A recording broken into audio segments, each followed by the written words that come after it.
Why do companies are starting to create Facebook accounts, Twitter accounts, and etc.? Why are they doing that? To connect with their customers, to get feedback from their customers, because. Okay, so there's a feedback loop.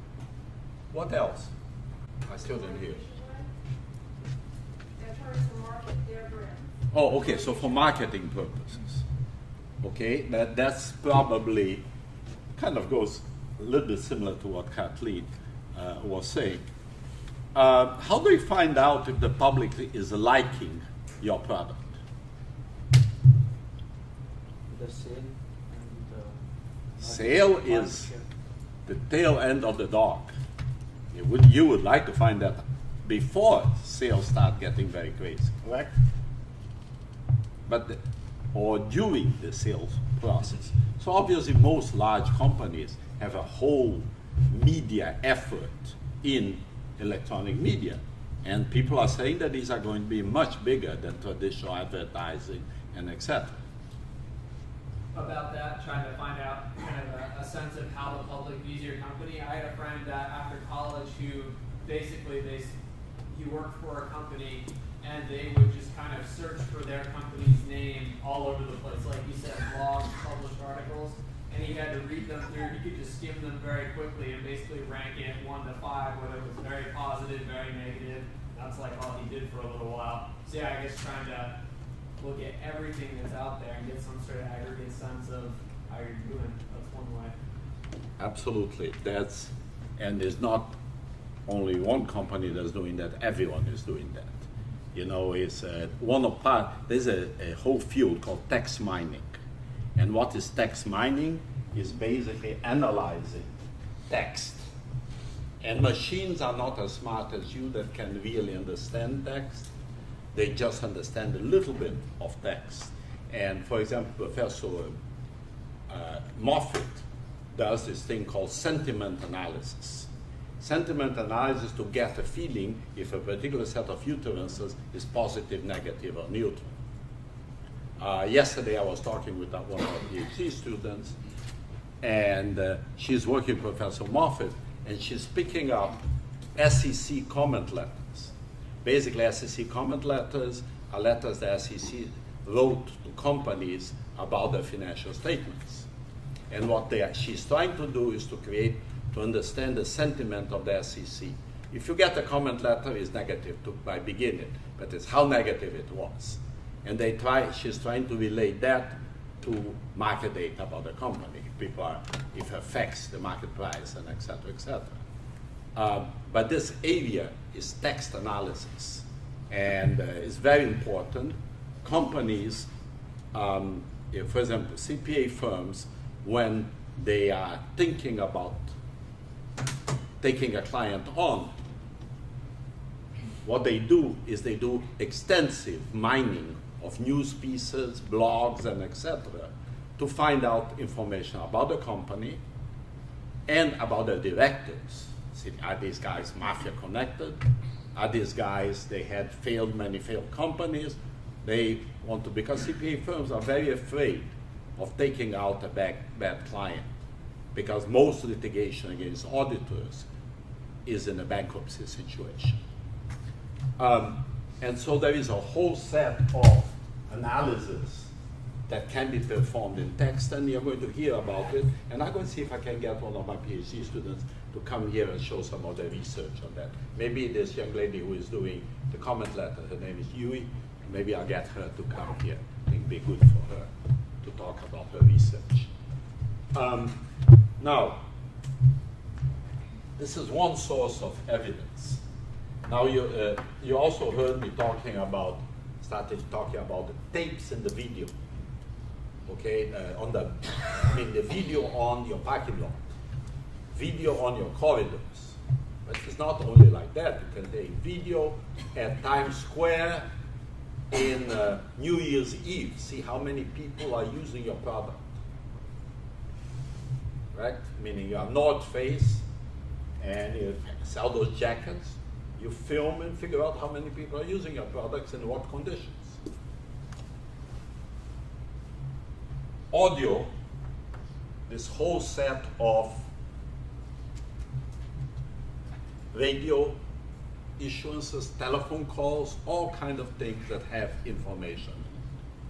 And at this moment, the connectivity of these guys to these guys is reasonably tenuous. But let's talk about the technology. You know about face recognition, correct? You have Picasa.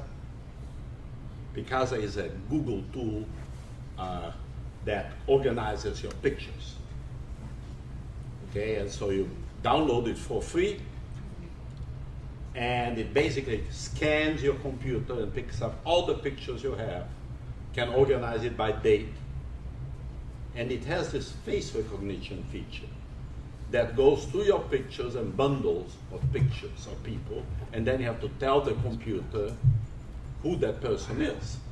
And it's amazingly accurate. Amazingly accurate.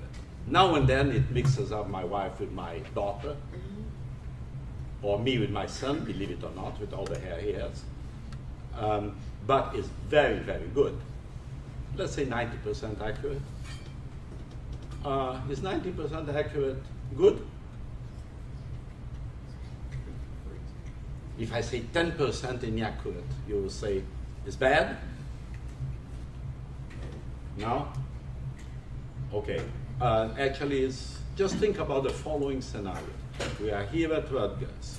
We have one guard sitting over there eating his sandwich with 20 screens in front of him as a security guard, watching the parking lots, watching the corridors, etc., having a nap regularly. Okay? That really doesn't catch very much. Now, if you have a software with cameras in the parking lot, every person that goes in gets face scanned. That face scan goes against a scanning of all employees and students of Rutgers. And then you identify a non-match. Suspicion score goes high, correct? At least go higher. Next thing, there are threat recognition softwares that recognize someone pulling a gun or someone making very brusque movement and some other things that they use it. Now if you put cameras, threat recognition, face recognition associated with a database of faces, maybe names, maybe some records on the names of this guy is good, this guy you might watch. Have you noticed that we're putting together a whole story? And this is not only a security story. You put that in the entrance of your store and you're recognizing your clients. Now, is it fair to have pictures of your clients in your databases? Is it an invasion of their privacy? I don't think there is any law against that. So I used to work at a gym, and so every member we took their picture. I mean, we had some members that were like, I'm refusing to have my picture taken, and so we tried to work with them, and then we tried to convince them to let us, take their picture. So because someone doesn't want his picture there, would you put him high on the suspicion score?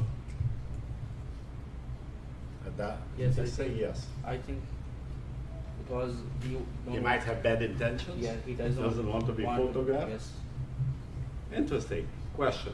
However, did you notice how many technologies I started to mixing in, and then how many functionalities I started to bring in? Security functionality, economic functionality of people that didn't pay, didn't go to the gym, okay? And I started adding things here like in a store, find out who your clients are coming in. Maybe you prepare a special offer to them, and when they get a little card with a screen, they say, "Good morning, Kathleen. Do you want some Rice Krispies today?" Because they know that Kathleen buys Rice Krispies, and we have an offer for you. And of course, people that buy Rice Krispies tend to buy milk too, correct? So we have a special offer for you. Now, is that intrusive of Kathleen? I think it is if she hasn't agreed to it. I think if people are aware, like when you walk into a bank, you know that you're on camera because there's cameras everywhere. they have signs up that you're constantly Say under hello. surveillance. So you know. But I think if you're going in and you're not knowing and it's all hidden, then that's a little bit creepy. So I think Facebook right now has a face recognition thing, because when you upload pictures of people that you've tagged previously, it just tags them right away, and that's a little bit Creepy. disturbing. Yeah. Yeah, but creepy means I am not used to this, correct? I think it depends on the situation, because in some respects, like if you got so say you're a grocery store or whatever, say it's a local shop that doesn't, have scanners or whatnot, but like they recognize, they have some facial recognition, and so they recognize that you buy Rice Krispies, and most people who buy Rice Krispies then get milk, and they send you a coupon. There's a lot of people that would be like, oh yeah, I have a coupon, I'm getting a discount. Or I mean, if you look at Amazon, how many times does it say, well, people who bought this also bought this? So like, they're marketing to you, hoping that you'll buy an additional product because other people have bought that first product. But what if I'm So- buying something and I don't want the website to keep a record of what, I know they have a record of it, but I don't want like a store or whatever to remember me. If it's Rice Krispies and milk, then that's fine. But if it's something more personal or more private, then maybe I don't want them to have a track record of everything I'm buying. But I feel like in Online, today's but society, not- I feel like in today's society. I won't continue this discussion for 2 more minutes because I have a whole target that I'm going to follow. I just want to hear what you're saying. So I always found it weird how if you have a Facebook account and you log on to a different website, then you start getting advertisements about what you logged on to on Facebook. And so I purposely never am on Facebook when I'm on other websites. But then if I'm on my phone and and Facebook's on in the background, and I'm using my phone for a website, then they'll still get information. And if I log on my computer, you'll see like, oh, Junaid was looking for watches, and then you'll see the specific watch. It's so weird. You know what I mean? You get it. Yeah, it's weird. You'll get it. Yeah. As you, I prefer targeted marketing because most of my shopping's on Amazon, and if they can give me deals based on what I've already picked, and like if more likely to like something else that they give me, I'm all for it. I don't think it's that bad, because at the end of the day, you're choosing what information to put on the internet and what not to put on the internet. Like I don't really use Facebook that much because I think because I don't really like the idea of it, so that's just my choice. And so I find Facebook very boring personally. Yes. I have some friends that connected with me, and they send so many postings a day. And how many times can I see their dog, or how many times can I hear some bad joke? So and I could block them, but they're my friends, and I will block them. And so I'm not a big fan of Facebook personally, but we are using Facebook to advertise the Rutgers digital library, counting digital library. And we're creating all kinds of things that I think are good news. Now, I want to extend your talk a little bit. So we talked about video, we talked about a little bit audio and text. Now, the next thing is this thing that people call IoT, Internet of Things. Have you ever heard of this? They expect that by 2020 there'll be 8 billion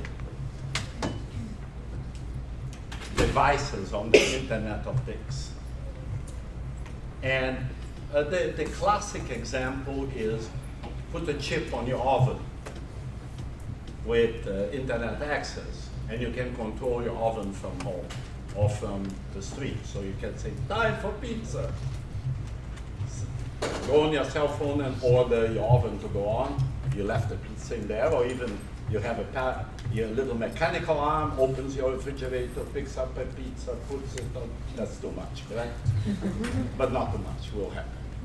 Okay, will happen. There'll be little robots that do this kind of thing for you.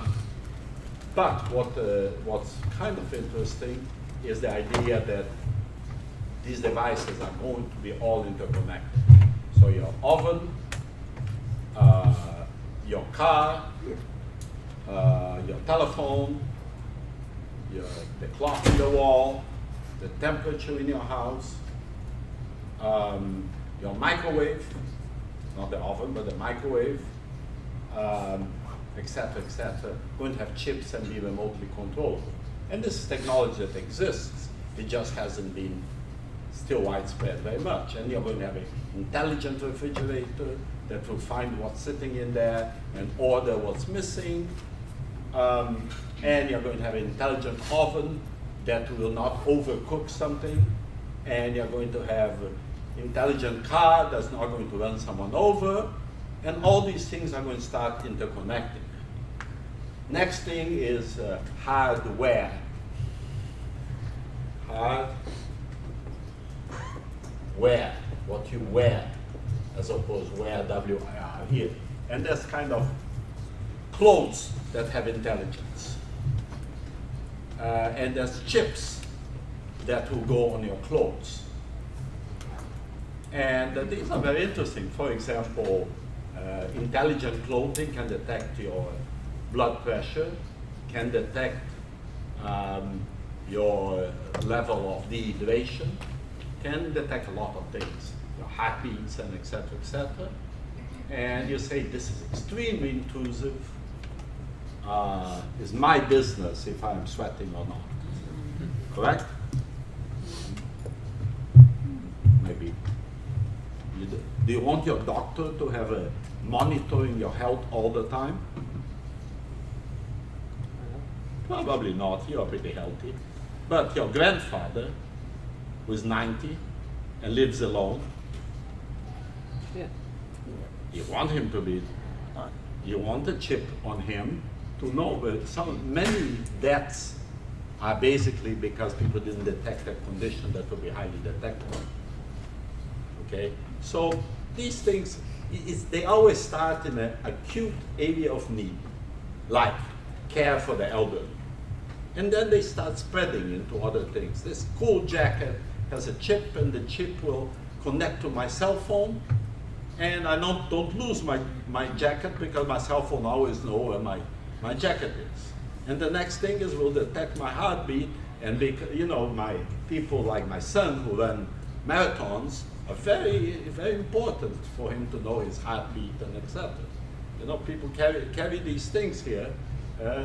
Why do you do that? Because you want to know how much energy you spend every day. So you gets in the evening, and I didn't get to my 3,000 level. Mochi goes to the street to walk. Okay, so he likes this a lot. Okay, but this kind of personal health, weight, what you eat, etc., important for people. So that's kind of second level from very old at home alone, very big need. This is kind of more fashionable, etc., but a health need. Very soon, insurance companies are going to start giving you special health insurance discounts if they can monitor your health, because they'll figure out they'll spend less money on you. Now, this preponderance of Internet of Things, type of things, is they think Internet of Things is going to dominate all the usage of Internet. It's just the volume is going to be very large. Communications today tend to be person to person. It's going to be device to device. Now, if you start thinking that way, you start realizing that Internet of Things is going to give you a lot of audit evidence. A lot of audit evidence. And in many different forms. I'm going to stop here, and I'm going to bring this up later. I just wanted to wake you up to this concept of hardware, or wearables, as people call it, and Internet of Things, IoT. Now, first introduction that I said, the reason I started talking about IoT and hardware is that obvious many of these things might finish up as indicators of something in the suspicion scope. And the things that we measure are going to be expanded dramatically as audit evidence. We met with audit firm, and they asked us, can we audit a firm without going to the firm? Can we? Certainly is antithetic to the concept of auditing, correct? Auditing is going there, annoying the auditee a lot, correct? Asking a lot of questions, looking at the records, but you can find out tremendous amount of stuff about the business by, for example, having a satellite seeing how many cars go in and out, and number of telephone calls they make, traffic in front of their street, who they are calling in the telephone. I don't think the NSA has got that smart, but of course that would be monitoring.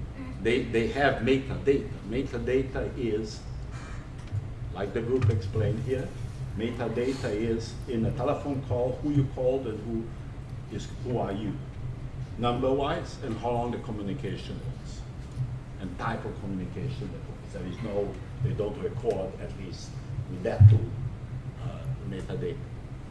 But there is a lot of things you can find about the business without going into the business. Now think, if all the watches and all the ovens and all the entrances of the firm have Internet of Things sensors that start measuring traffic, measuring who went in where and how long they took, you think you can find some information about the firm?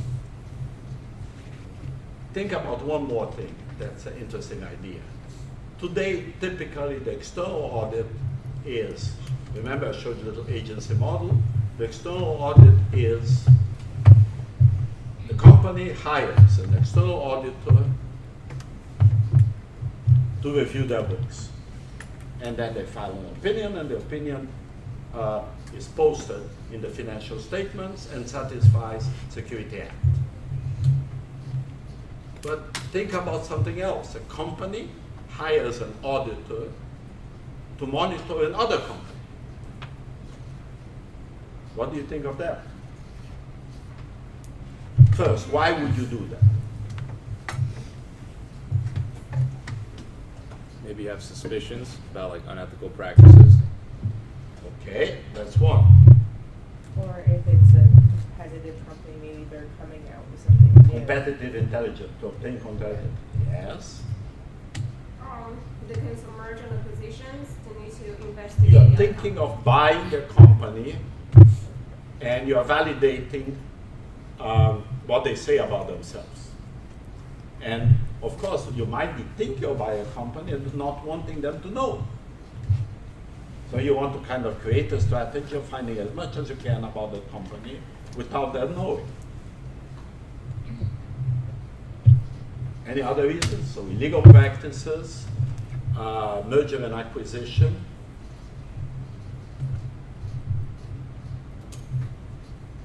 monitoring your suppliers to finding out if they have the competency to continue supplying you, if they're having problems. Monitor your big clients to find out if they will continue buying from you.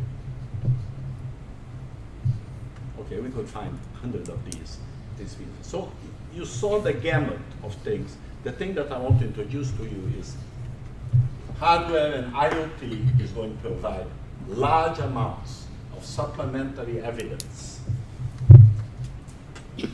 that could be used for audit, will be used for business purposes, and you guys are going to go really tired of arguing if this is an invasion of privacy or not.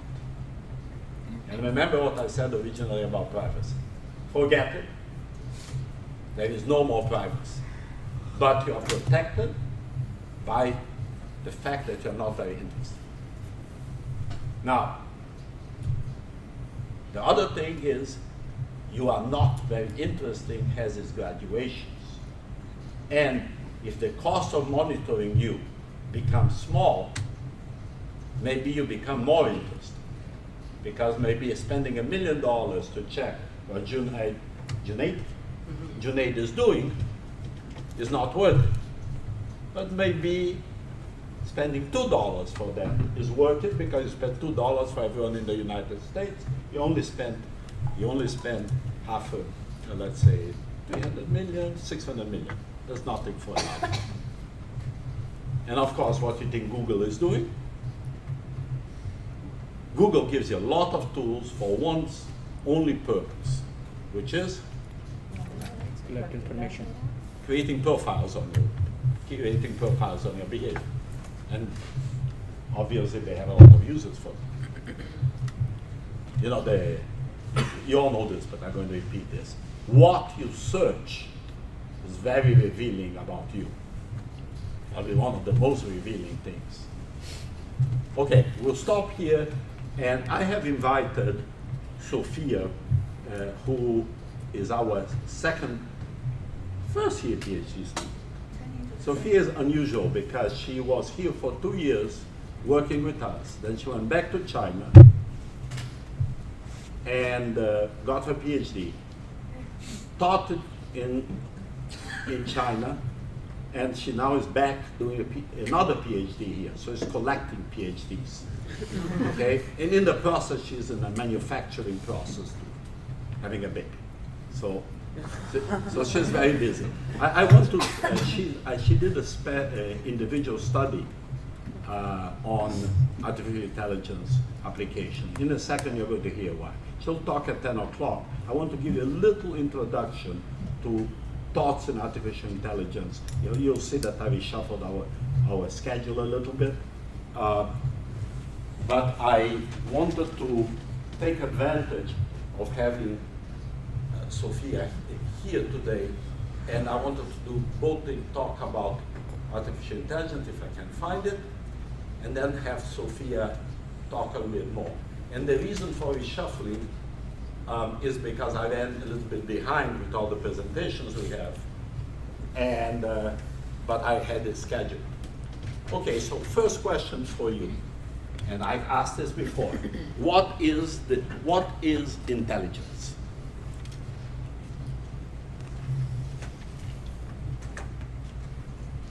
Ability to retain and understand information. Okay. Think independently. Retain information, think independently. Any other characteristics? I was going to say learn new things. Learn. The people always mention learn. Retain, learn. What else? To build on the information that you got by yourself. So that I think goes a little bit with the first thing that we said. I think to utilize the stuff that you're learning, to be able to put it into action. Capacity to interpret what you're learning. A little bit louder, will you? Capacity to interpret what you're learning. Capacity to interpret what you're learning. Yeah, I would say the ability to apply your knowledge to situations. Okay. To give output based on the information you have received.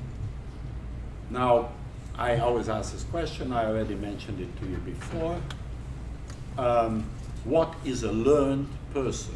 What is an intellectual in the age of Google?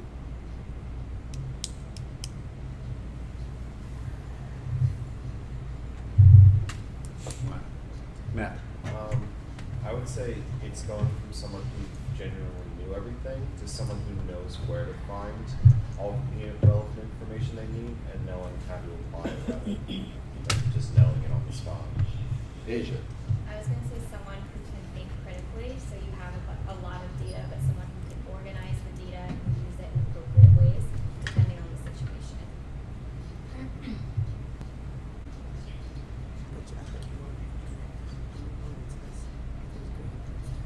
So, let me remember what the question, how was the question word. 6 people heard about singularity, 9 didn't, 11 vaguely. Singularity in general is defined as the moment whereby machines become more intelligent than people. This is called the hype cycle. And you'll see very clearly why we are talking about it. The hype cycle is actually Gartner that invented this thing. Gartner is a very big consulting firm that tries to do all this work on categories, areas of technology and etc. And basically what they say is that most technologies go through these 5 stages: innovation, and then a lot of inflated expectations, then some part of disillusionment, and then you really can use the technology. And they say that AI, when I wrote my 6 books on AI application for accounting and auditing, it was around here. And now it's kind of here and it's kind of useful. And so we are going to start really looking at what can be used carefully in this domain. Now I'll give you a little bit of history. The Dreyfus classified artificial intelligence in 4 areas. Gameplay, for example, computers that play chess. Problem solving, language translation, and pattern recognition. These were the 4 areas that originally classified. You don't need to take notes, you have these slides, and I can send it to you unless I accept. And then this guy, Feigenbaum, professor of Stanford, said, you know, the problem with AI wasn't moving very well. And he said the problem with AI is we are trying to develop everything analytically. And what we really need to do is use human expertise to create devices. And so they created this whole area of expert systems that rapidly became the largest area in artificial intelligence. So in the 90s, it was the vision is this, it was natural languages, not language translation, expert systems, cognition and learning, computer vision, and kind of automatic deduction, formula proofing, and et cetera, et cetera. Now, let me ask you, where do you think some of these fields are? Where do you think natural language computing is? Can computers understand language? You guys use Siri? Yeah. Yeah. Can Siri understand you?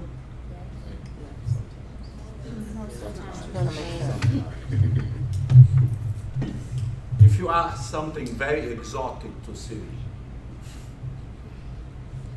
Siri gets very confused.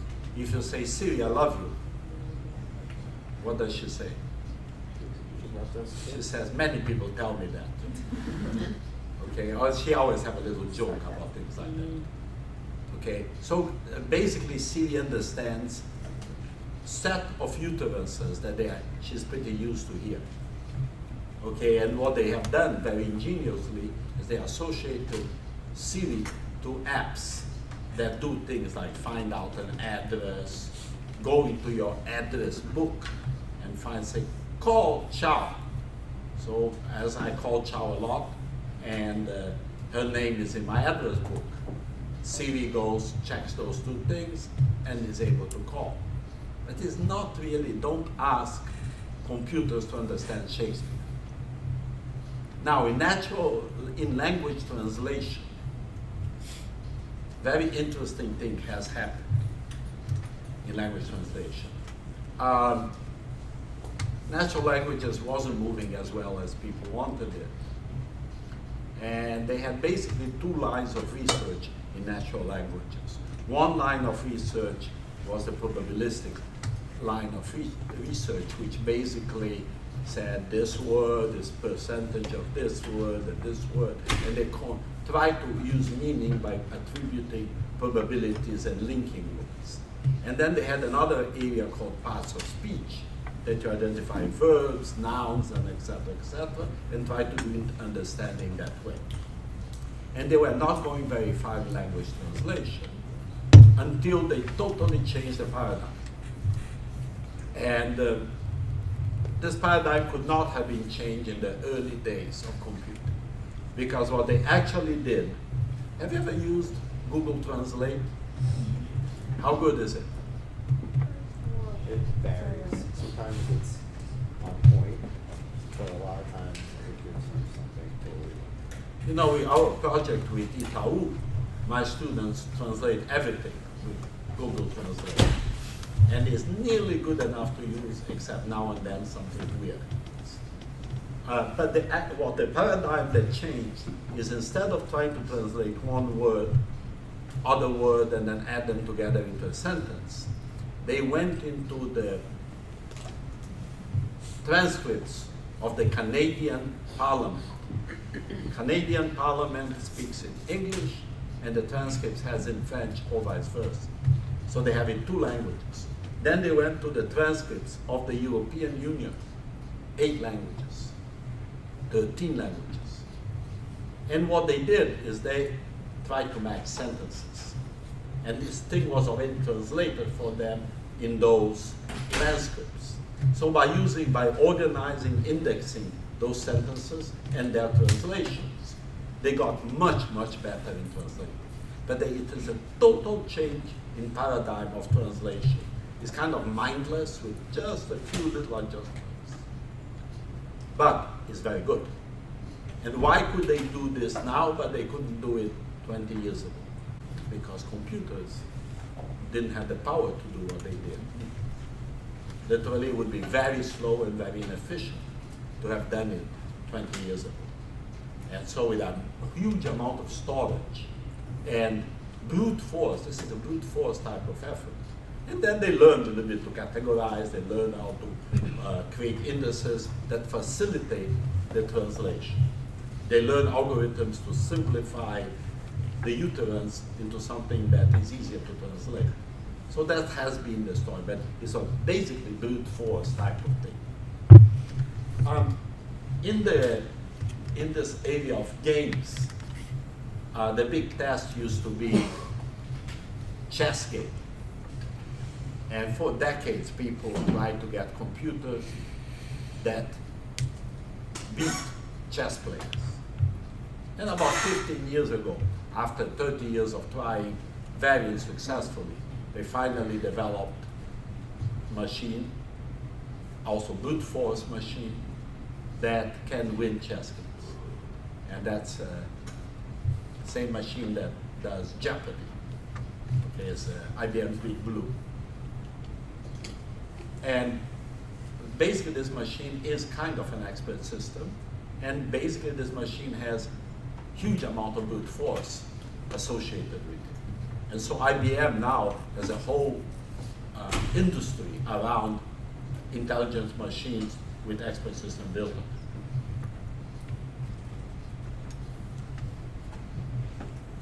on. Just talk a little bit about what an expert system is.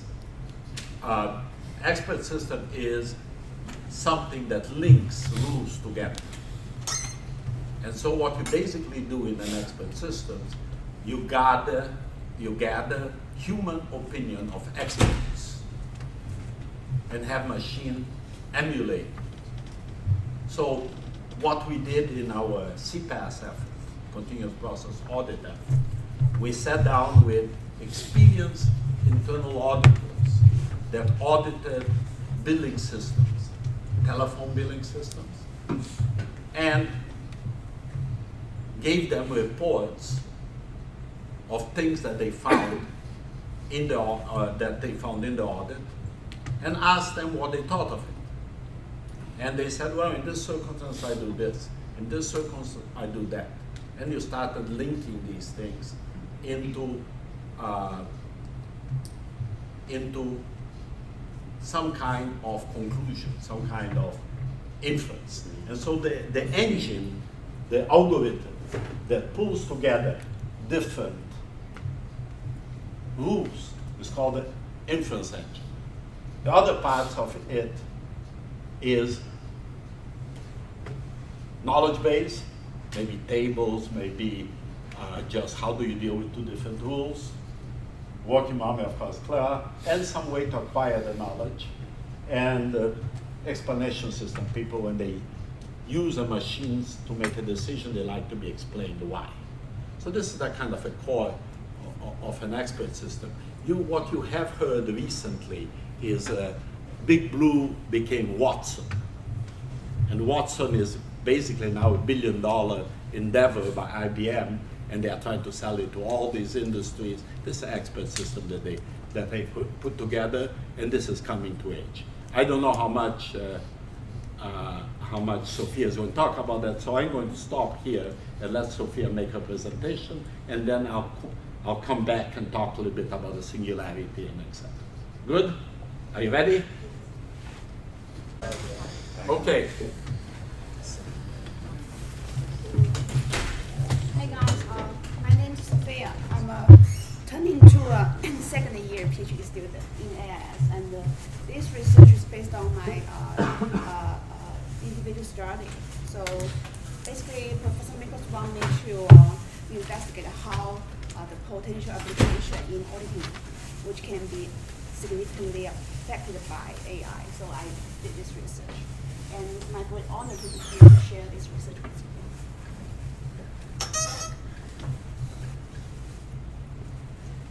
Okay, so we entered the era of big data.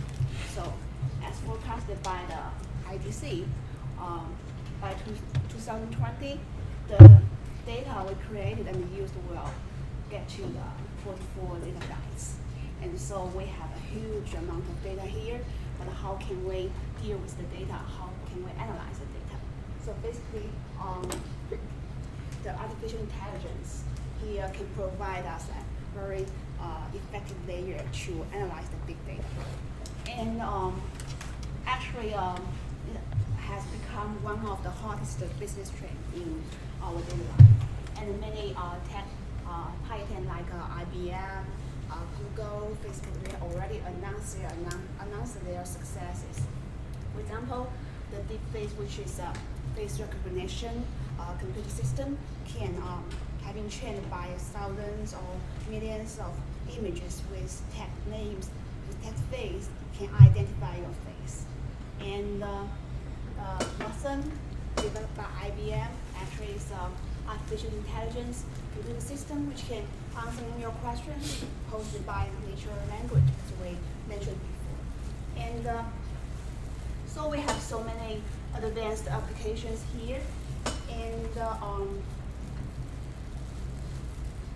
And another application is already spreading into all industry applications, from a banking system to detect some fraud or credit card fraud, to a software agent to check and pay for orders, and or marketing analysis system to predict sales.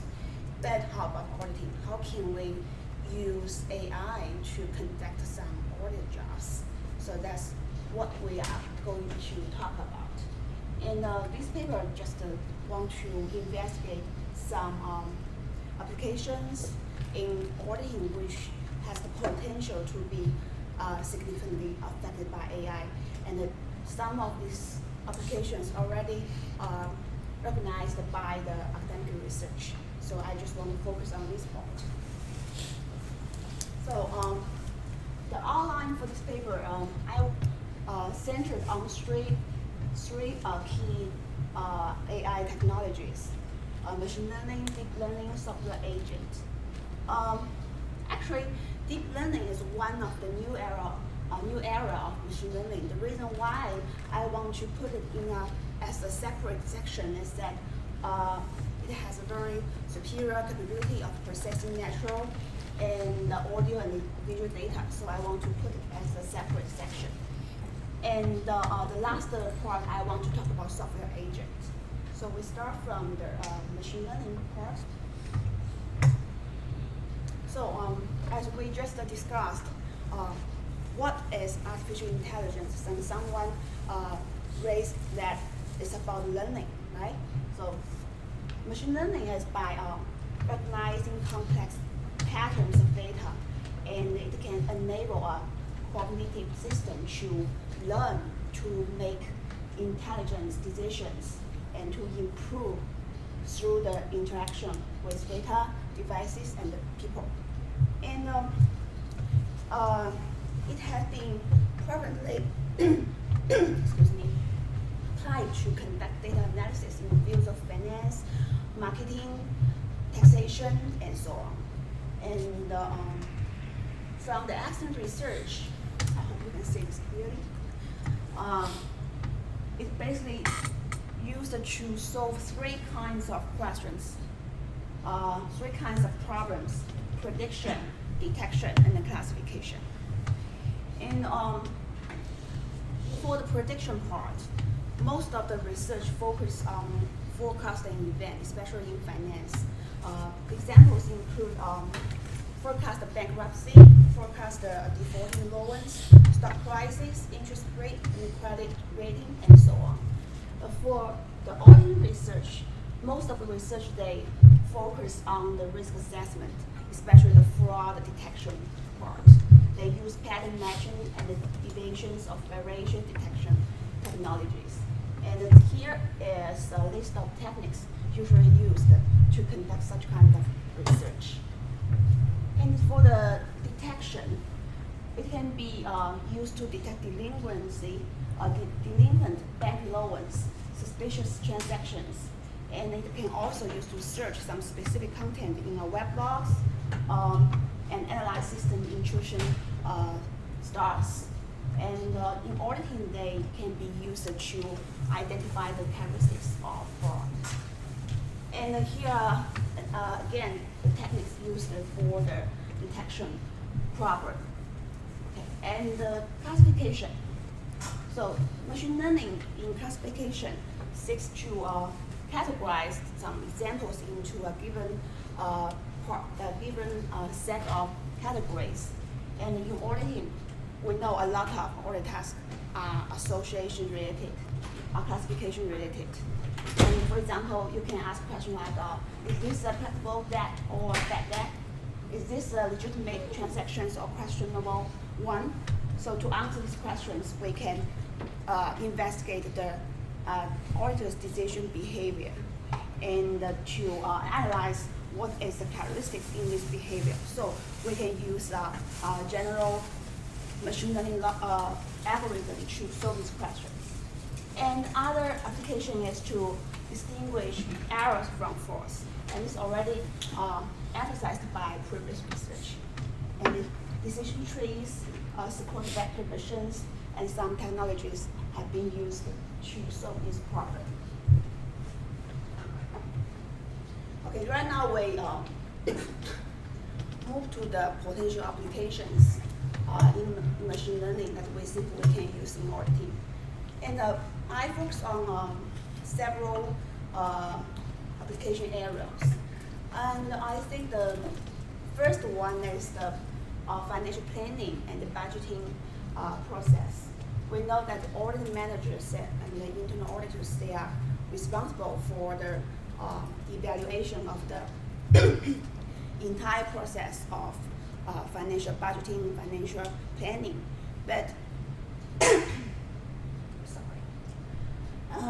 how to determine the accuracy of the budgeting? How do you know it's correct forecast of budgeting? So we focus on some financial variables, and these variables, they can indicate some the sustainability, the financial operation, financial condition of a company. So it can be predicted, used to predict the future events. So people think that these financial characteristics, financial variables, are associated with budgeting. So we call these variables as budget-related financial variables, like cash flows, net profits, and so on. So we can use machine learning techniques to investigate the historical variation between the forecasted one and the actual one, actual data on this budget. So we can uncover the change pattern of these variables and use our knowledge to label every historical forecast as a viable or unviable budget. So this is based on 2012 research. And so we can use machine learning techniques to recognize the existence of pattern change and establish a classification model. So this is where we focus. It's a classification model to predict whether or not a company's budget is correct. And not only for a company, but for audit itself. If you are planning an audit task, you can also use this technology to determine whether your audit budget or audit planning is correct or not. So this is the first application. Understanding the entity. And auditors are required to understand the entity, right? About financial performance, the industry, the business. But we know there are a bunch of information about that. And this information can be obtained from different sources. So the data related, they are unstructured. Some of them, most of them are unstructured or semi-structured. So you cannot rely on a specific data model to analyze this data. And if we use a knowledge-based system like an expert system, so it can explore a large amount of machine-readable data, and we can classify objects on demand. So it's a very ideal approach to solve this problem. And another benefit is that we have increasing availability of wide coverage semantic knowledge resources, online resources, and we have the ability to extract the knowledge using powerful statistical tools. So this enables significant advances in information retrieval and question answering engines like Watson. So auditors can obtain a comprehensive client profile, and they use this to generate formatted communication reports. So this is what we can gain from machine learning about the understanding of the entity. Okay. And this part is extremely useful for the continuous monitoring. So we know a lot of corporations already use continuous monitoring to monitor the process of the operation. And during the entire process, we have a lot of operational data. And the auditors, they are required to monitor, control, and diagnose the outliers, maybe some anomalies in this process. So they need to analyze this operational process data. And again, we use a knowledge-based AI technology expert system to do that. But this one is a little bit different because usually if we only use expert system, we can we can only obtain some limited knowledge about that. But if we integrate the expert system with machine learning and some pattern recognition techniques such as the artificial neural network, we can better generate the learning the production rules. Because if you machine learning, they have a bottleneck to generate the rules, but it has the benefits in automatically extracting knowledge from the data. So the symbolic information can be integrated into an artificial neural network learning algorithm, and we can generate the rules, and we can model in the knowledge and extract the knowledge. So here is what I think can be gained from the machine learning technology. Okay, weblogs. Weblogs contains a lot of valuable information, commentary about the business, about the industry. And it's a very important source of big data. And we know that big data can be used as a complementary audit evidence in the future. So how can we retrieve the information from weblogs? So here is another possibility of machine learning. We can use machine learning to develop blog-specific search and mining techniques to search and mine the important data, related data in the weblogs. And not only in weblogs, but also other sources like a newspaper, analysis reports, we can also use this technology. And some more advanced machine learning technologies can be also used to design a system to automatically monitor and identify changes in data from sources. So the audio logs, this is useful for the IT audit. You know, the audit log contains some variable information about each operation. And so the IT auditors, they want to find the anomalies through the queries or analysis of these audit logs. And but we know the audit logs, they have a large volume, so we need to find a solution to help auditors to better analyze and find the abnormal anomalies in the audit logs. So here is some machine learning related technologies that can be used for auditors to detect outliers. And one thing worth noting is that although there's some research showing that how to use this similar approach to detect the intrusion, the anomalies from the log files, but they are both basically focused on the network operating systems. Field study on management systems, audio logs. So this part could be our future focus of research and application. Okay, so here is our second focus, the deep learning. It's a very new word because since 2006 it has become a new area of machine learning. And I'm not going to talk about the definition of deep learning, but I want to emphasize that it's about learning multiple levels, or maybe you cannot see the clear, I'm sorry about that. Multiple levels of representation and abstraction. That is extremely helpful to acquire the meaning of data such as images, sound, and the text. So again, I want to focus on this part because it is very useful for images, sound, and text. Okay, so the deep learning has already have a lot of empirical success in many applications. So here are a very long list, and the list can continue. But how about the audit? And I think the applications can be extended to audit practice as well.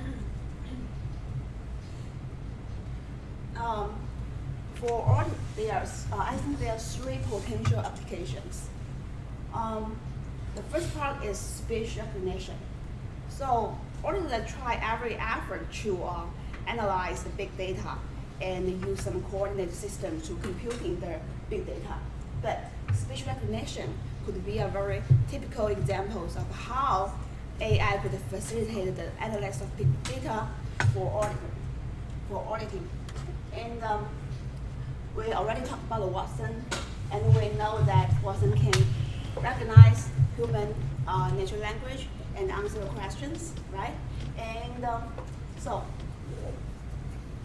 with this speech recognition technology like Watson available, some speech data like all interviews, management, meetings and conference data, and maybe phone calls data can be collected and identified and translated automatically.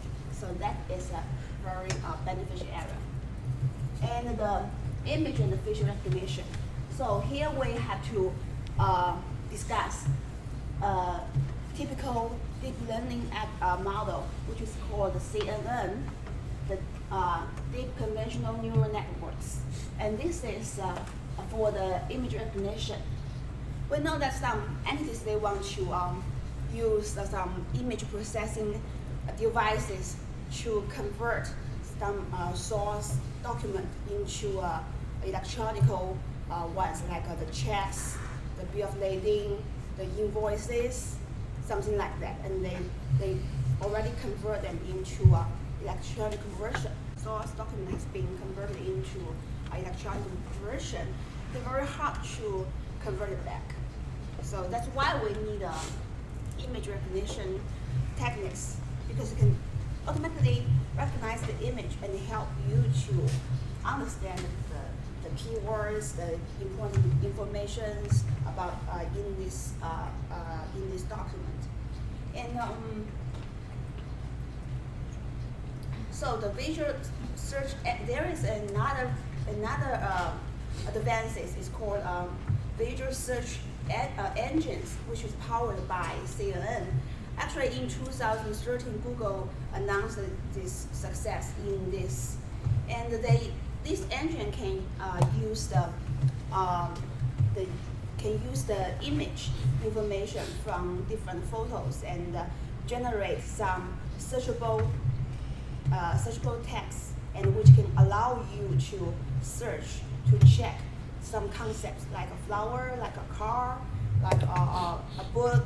So this is very useful technology. And one example of the visual data is the video records captured by the cameras, right? So, and we can use a face recognition system, which is capable of detect the face, face parsing, face analyzing, face verification. So if you are an auditor or a forensic auditor, you want to get something from the camera, from the video records, and you will know, okay, so this is the perpetrator's face and what he's doing, and you will know the activities he has. So from sequentials of images of the videos. And the last part here is the multi-model and the multi-text learning. And we know different types of multiple data modality can represent the same thing. You know, when I'm talking to you, you can see my face, so it's an image, and you can hear my voice, so it's audio data. And sometimes you have my subtitles, so it's a text data. So in this circumstance, we have three kinds of data: text, visual data, and audio data. Right now, and but in auditing, especially when we have limited information about data. For example, when you are looking at the video records of management conference, the subtitle is missing. But you can, some subtitles are missing. But you can also see the virtual information. You can also hear the human voices. So it can help you to better interpret the data you have. So in auditing, the multi-model learning could automatically transfer the knowledge gained from one task, such as text, and to another, such as the visual, such as the image recognition, the visual information. So if you use the multi-modality learning, you can better understand the text information with the help of visual records, with the help of the human voice. So here is another application. Okay, so now we are talking about the software agent. I want to explain a little bit about the software agent.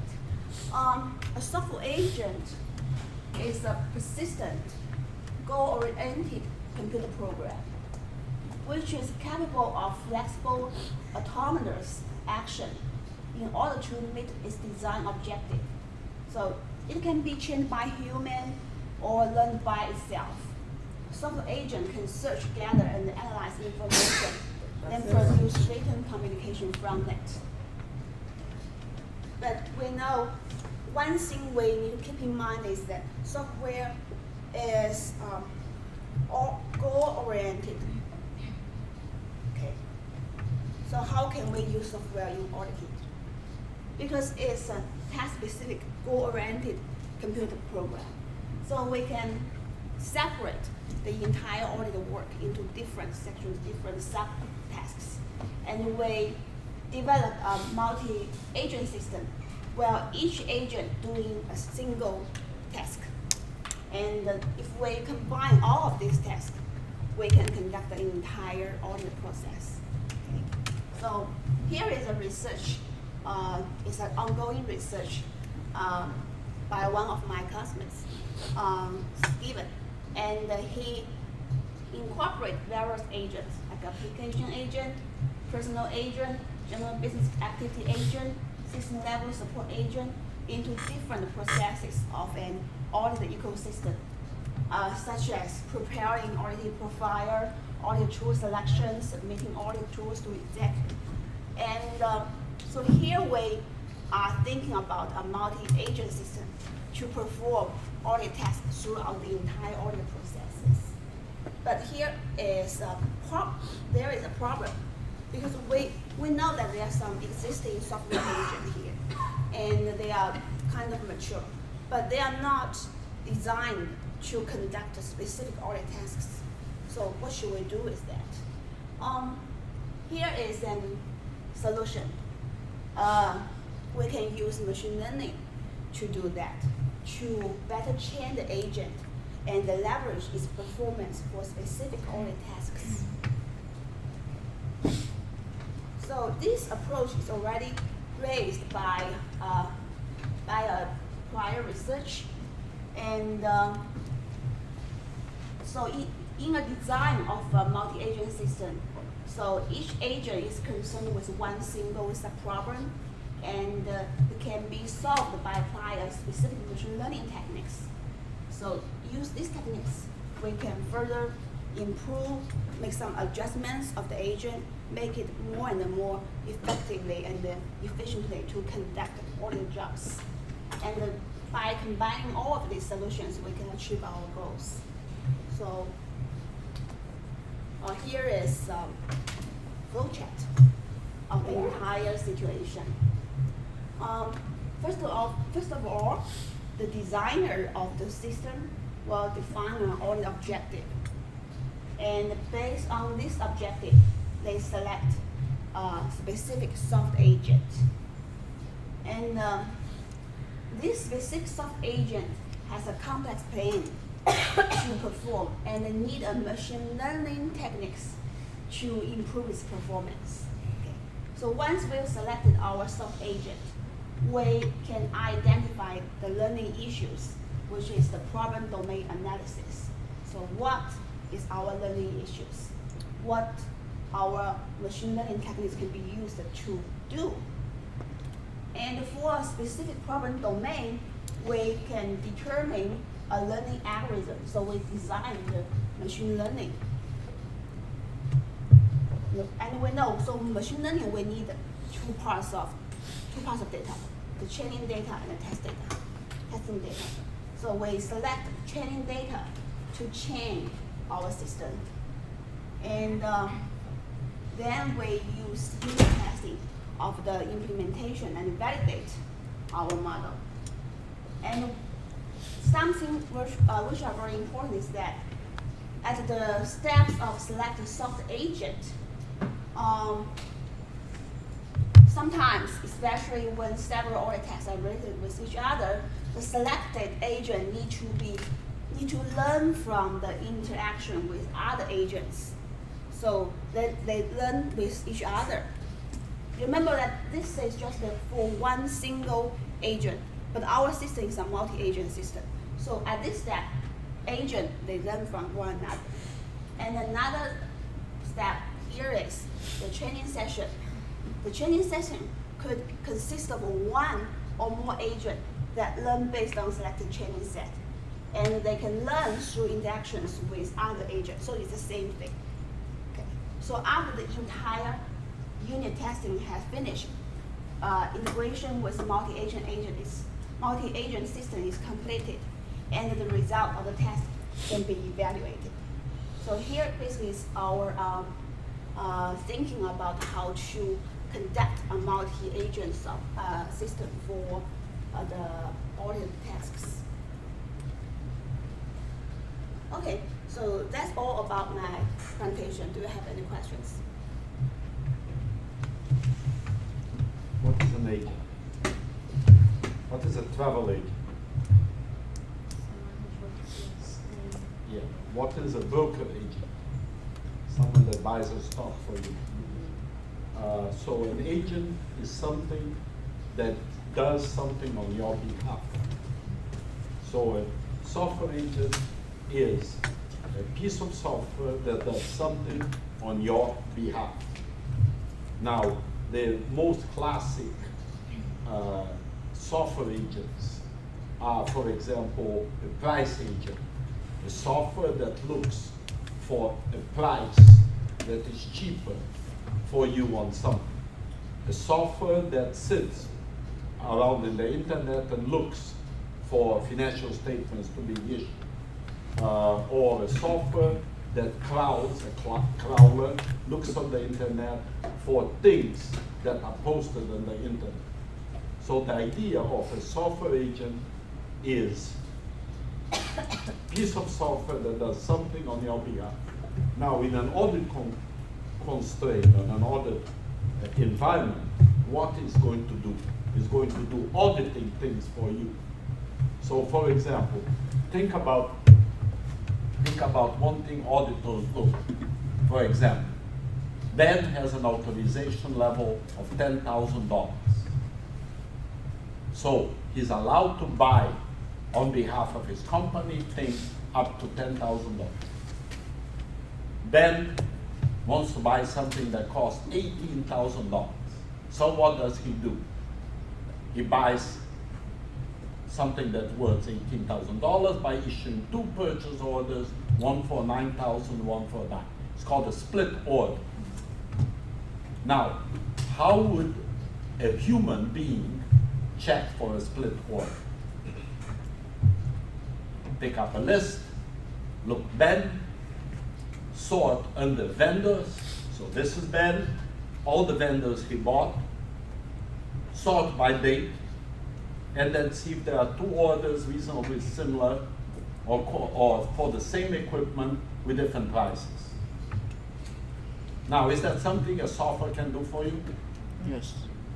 So we are going to have the Ben software agent looking for split transactions. Second thing, if someone, you heard this from the Citibank guys, purchases on weekends or at lunchtime or at out of working hours are more suspect than others. Can a software check for that? So let's kind of talk a little bit about timing, and you're going to see how this thing eventually works. This is Steve Kozlovsky's work, and you're going to see Steve is going to come and talk to you, what we call audit ecosystem. But this is an audit. The traditional audit, you do interim work here, basically internal control evaluation, and you look at year end for balances. So what you have is a balance sheet. The values on the balance sheet, like inventory, you count inventory at the end. But the values on the income statement are flow values. So you're buying and selling to the entire year. So you have to, what you put in the income statement is a sum of everything that happened here. And it's very difficult to verify. What you do it on a sample basis, pick some, and see if they all were recorded.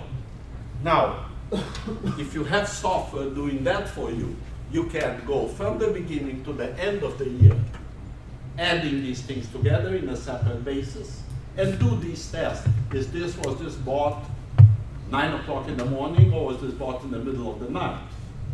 So what Steve is doing in his ecosystem, and say, this is your company. Things come in, things go out. You are going to apply your software agents on things that go in and things go out all the time. And if an exception happens, you are going to have an exception dashboard that will make someone go and examine that this purchase was done at 3 in the morning, but was okay because the guy had insomnia, or he was in a big rush, okay? And then split this transaction, but turns out that they are 2 separate transactions. But this has to be resolved in a dashboard. It has to be resolved. When we did the CPAS project that you're going to hear from it, the CPAS project was the first continuous auditing project that anyone is aware, that I'm aware. And we did that at Bell Labs from 86 to 91. And what the CPAS project was, we went and sat down and talked to internal auditors that I was describing earlier, and say, what are the rules that you use to determine that transactions are legitimate or problems with the billing system? And then we coded those rules into monitoring system. And then we started this concept that we're still very excited about, but no, people are still not doing, audit by exception.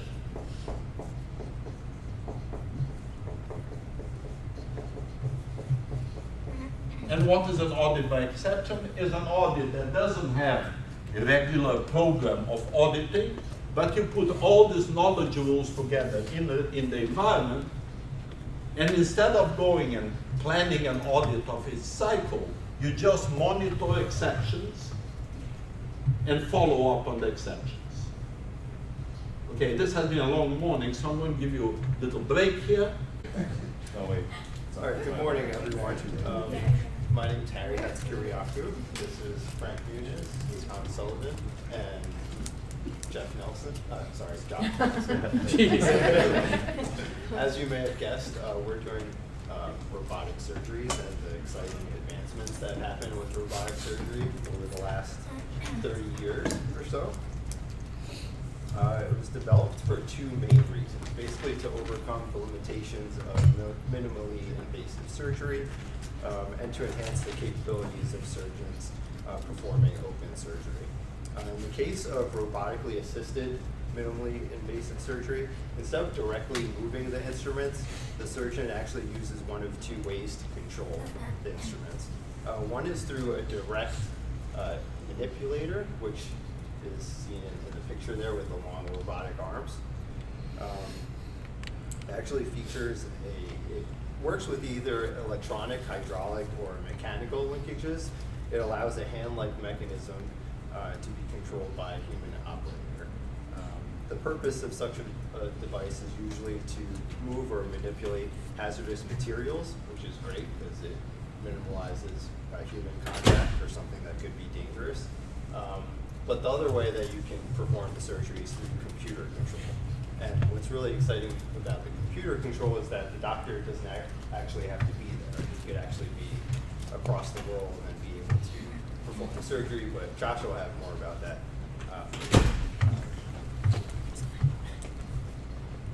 So the first robot to assist in surgery was called the Arthrobot. It was developed in 1983, but it wasn't actually implemented into an actual surgery until 1984. Developed and used for the first time in Vancouver. It was developed by three different people. They were Dr. James McEwen, a biomedical engineer, Jeff Auchinleck, University of British Columbia engineering and physics graduate, and a orthopedic surgeon also from University of British Columbia. His name was Brian Day. And I just have a brief video. It might be a little quiet, so listen closely, and if you just can't hear us, let us know, and maybe we'll walk you through what's happening.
I don't know if anyone heard it in the middle of it, but the robot actually said, "You're doing a great job," right? So it's kind of cool. Works as a cheerleader as well.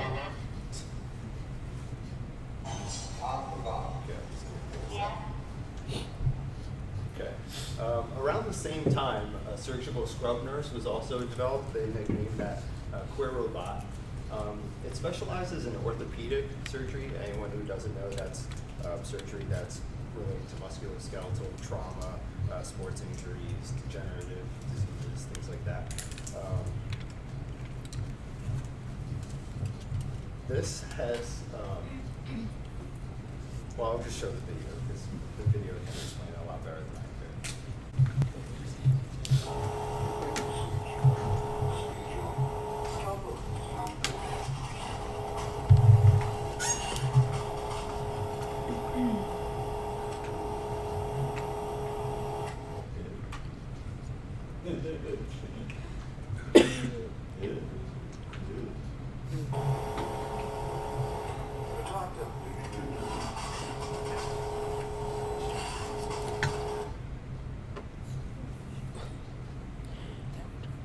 Don't worry, it's not an actual person.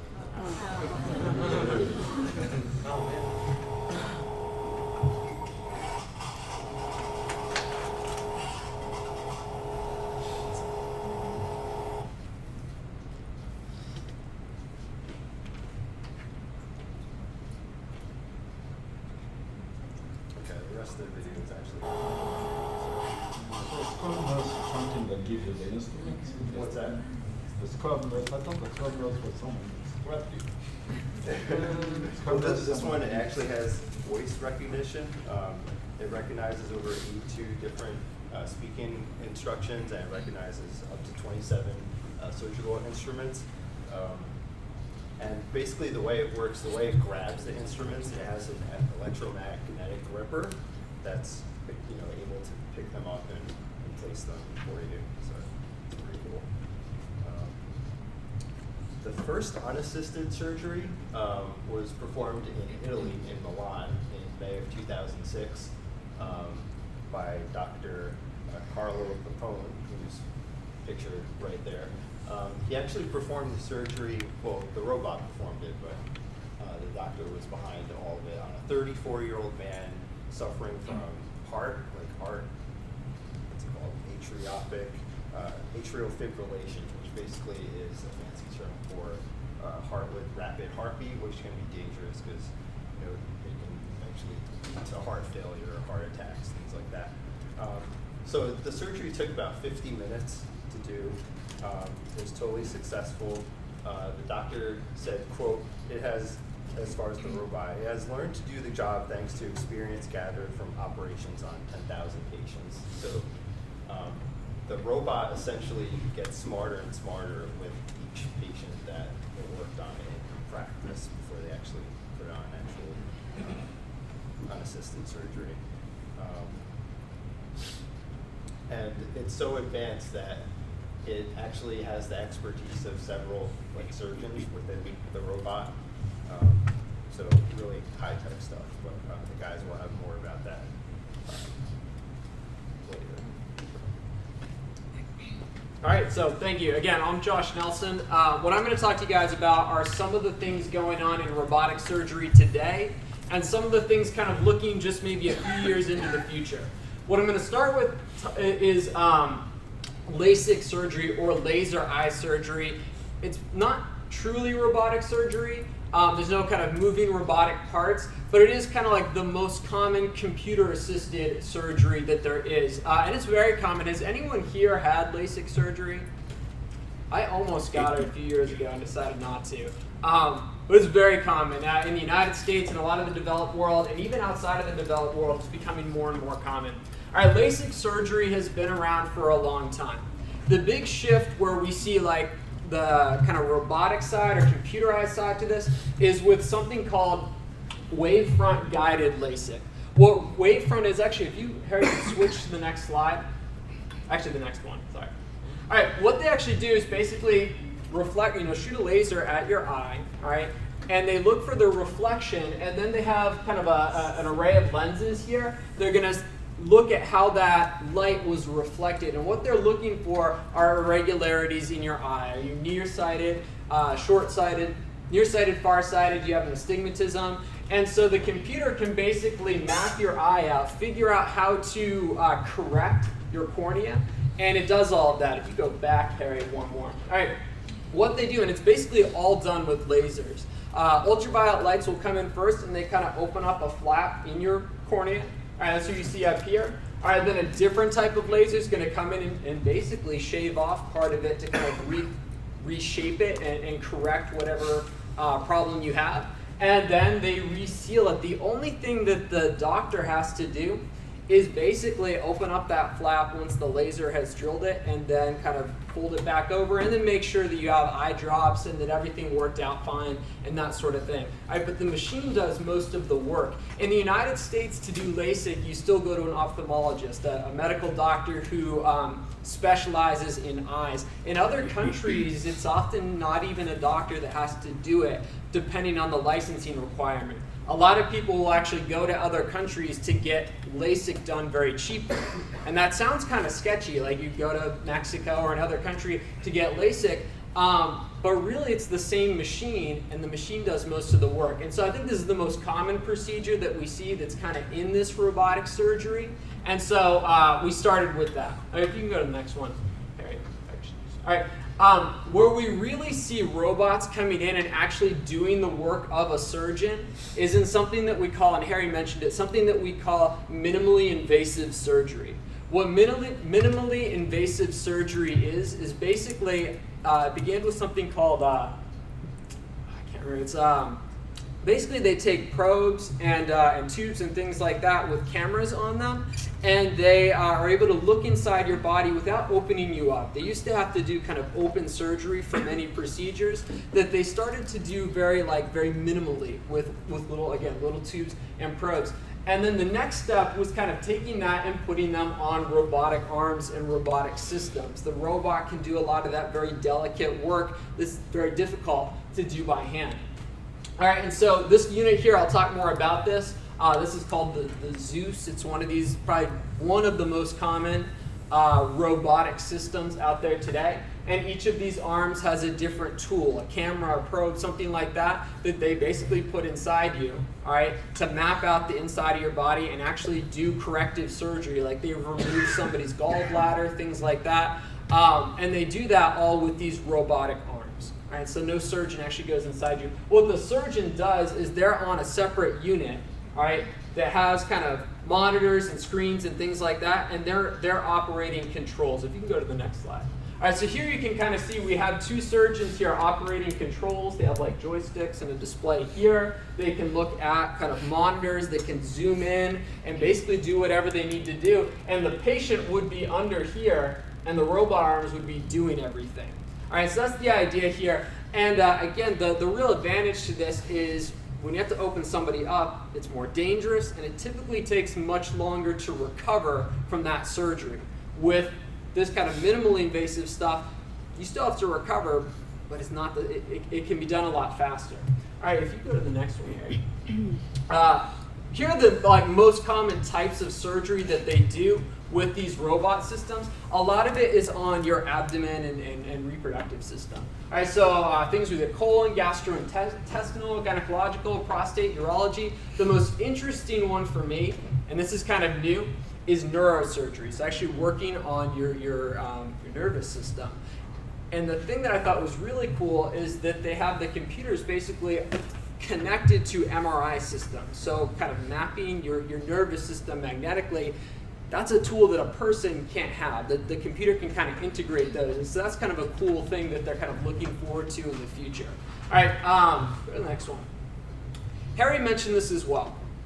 Once you have kind of a surgeon separate operating controls with a robot over here actually doing the operation on the person, it wasn't that big of a jump to say, what if we pulled that surgeon further and further away? All right, this guy here is a surgeon named Jacques Marceau, and he performed something called the Lindbergh operation. All right, if you guys remember Charles Lindbergh, he kind of shocked the world by flying an airplane from New York to Paris. All right, what Marceau did is he performed surgery on a woman who was in France. She was in the city of Strasbourg in France, but he was in New York City.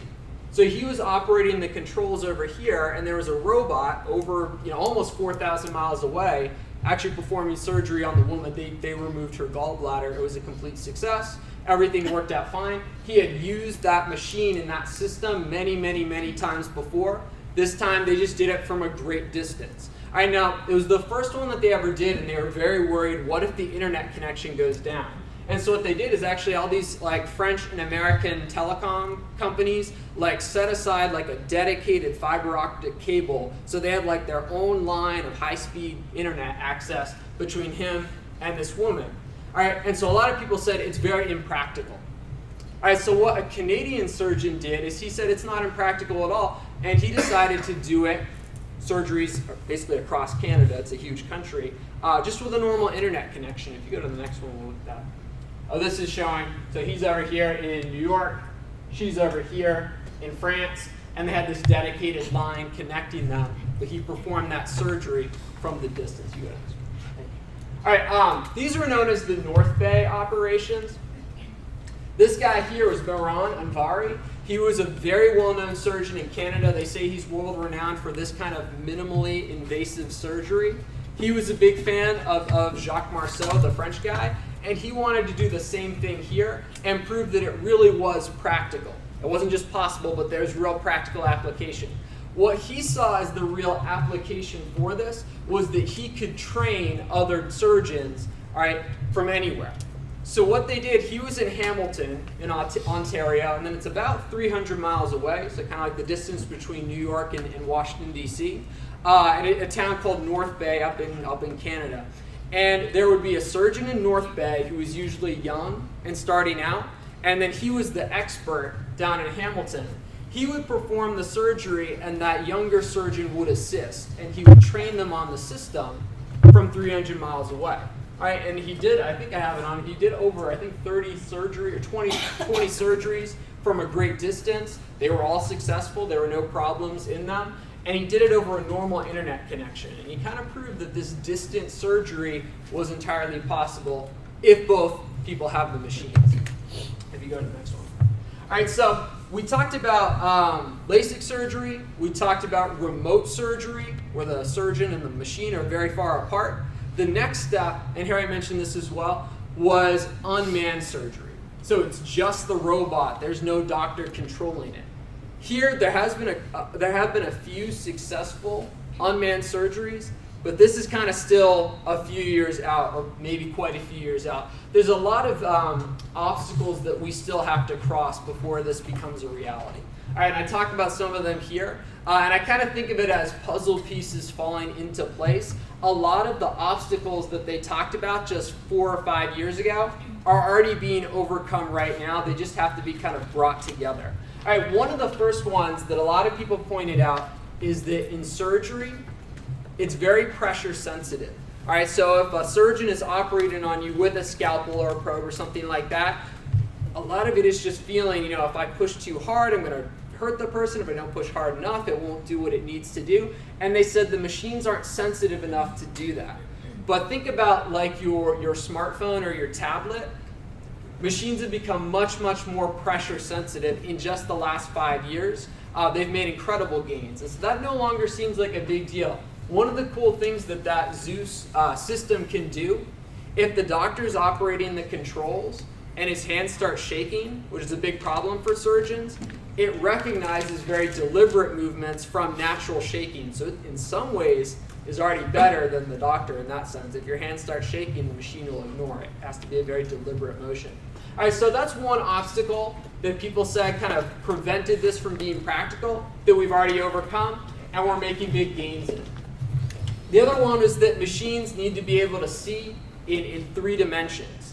One of the big downsides to these units is the doctor is often looking at a screen. All right, when you look at a screen, you don't have the same depth perception because we have 2 eyes, right? So you have great depth perception. You don't have that looking at a screen, and people said it won't work. But with the technology they have, basically those different probes and cameras, they can offer like a 3D map with a grid, and again, they're adding MRI and things like that. In a lot of ways, the computers are picking up technology that the surgeon doesn't have and gaining an advantage. Still, we're kind of far behind on that, but it's not too far in the future that the machine could be better at kind of distance and pressure and things like that. And then the last thing that you would really need for unmanned surgery is that artificial intelligence. You would need a machine that could learn from multiple surgeries. You would need a machine that could recognize if something was going wrong. You would need, again, basically a machine that could learn, process, and respond. And again, that's a field of technology that we're making a lot of advances in. Harry talked about the automated surgery in Italy, where it was a machine that had basically performed a lot of these surgeries with a doctor right there, and then performed one without. Again, it's not too far out that we're going to have machines that can actually just do the surgery without any doctor present. All right, so that's it for me. I think Frank's going to tell us a little bit about some of these machines themselves. Yeah, so I'm going to give some information about the different components of the machines. One being the surgeon console, the patient side part, endo wrist instruments, high definition 3D endoscope, and the image processing system. They're all labeled there on the far corner. Okay, so the surgeon console, like Josh said, surgeon sits down comfortably while operating, and he's able to view a 3D image of everything that is going on with the surgery. He controls the robot arms using master switches that are underneath the screen. The arm, the wrist, and the finger movements, like Josh said, they're translated into very precise movements, and that translates into less error. The patient side part is where the patient lies. He lies underneath it. It consists of 3 or 4 robotic arms. Usually it's about 3. If you want to purchase the 4th one, it's an extra $175,000. And every movement from this machine is completely controlled by the surgeon through the console. And every robotic arm moves around pivot points, so it ensures a really high level of accuracy. Has a built-in microphone so that he can communicate with the operating staff that's also in the room. Okay, so the instruments that are used, they're designed with 7 degrees of motion. That's actually more than what the human wrist has, so very precise. Each instrument is designed for a specific task, and he has the option to change using the quick release levers.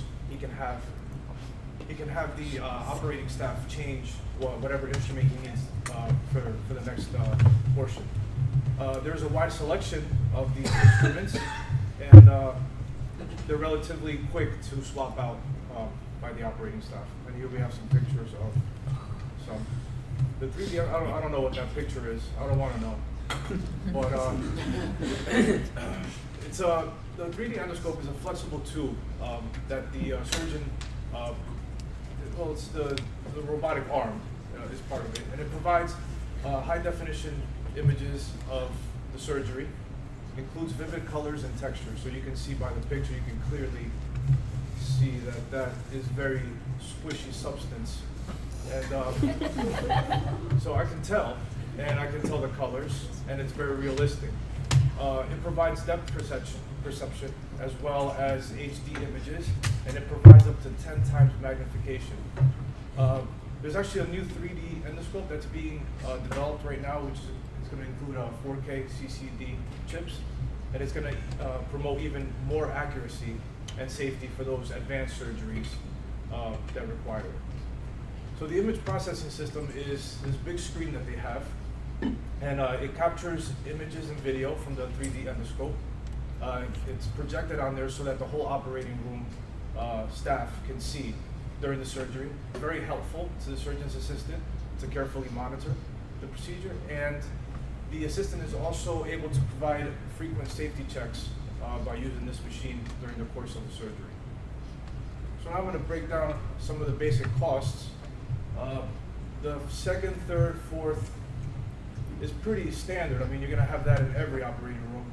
But the first one, it's about $2 million to the cost of this machine. The maintenance is about $100,000 a year, and the surgeon also has to be trained. Costs about $250,000. The upgrades, like I said, is a 4th arm that you can purchase for $175,000. We're not accounting for supplies or anything like that. And on average, robotic surgery costs $3,500 more than traditional open surgery. And then the interesting thing here is the maximum malpractice award in New Jersey is actually the greater of $350,000 or 5 times compensatory damages, so monetary and pain and suffering. The big difference is open surgery versus the minimally invasive. And the minimally invasive definitely has been proven many times, and the recovery time is significantly less. Yeah. It might cost more, but you will recover faster. Usually they say it's about 4.5 days.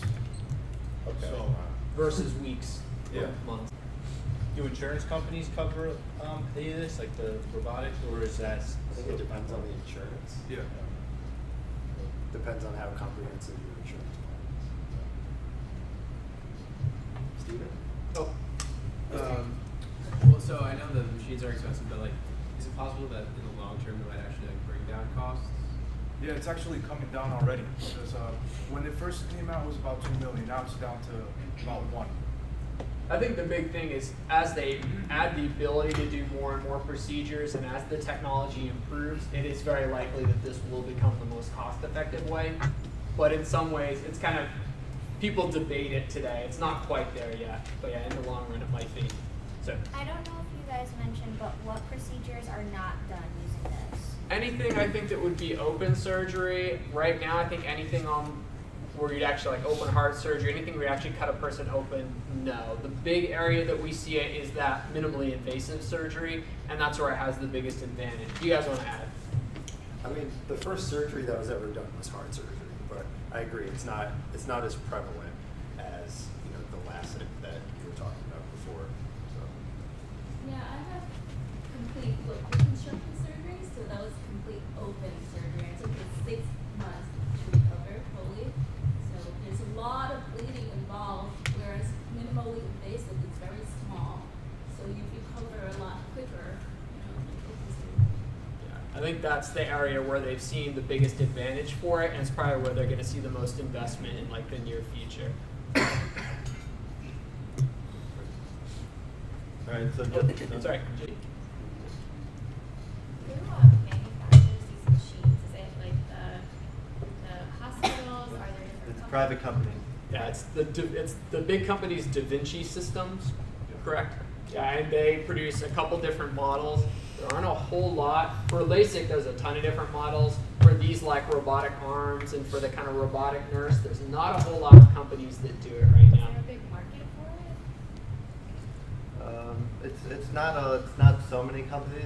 One company, they make the Da Vinci. I think it's called Intuitive. Okay, yeah. So they're really the like any like advancements or any lawsuits that you see will probably involve Intuitive. So it's a growing industry? It is a little bit. Really, you only see like major research hospitals investing because I think the upfront cost, they do it for marketing too. They display on their website that they have the biggest and newest machines and things like that. I think it's a growing market, but I don't think it is. It's significantly smaller than drones or something like that. The technology's still a little further out. Yeah. But is it getting there? Like, Yeah, how's it the is growth growing. going? I'm not the cost guy. It is growing, right? It is. Right now, there's about 3,000 of these machines. Okay. So as costs go down, there's probably going to be an increase in even smaller hospitals and things like that. I see. Okay. I think it is a big market because in Taiwan, every hospital, big hospital, have a Da Vinci machine, and people love to go to that hospital. Yeah. And so the hospital will invest more on these machines to make profit or. It is definitely used kind of as a, people like them, and so it is used as kind of a marketing tool. It makes that hospital so I think better and more. all the world, over the world. I think Intuitive is a public company. I think they trade on the market at around 480. Intuitive.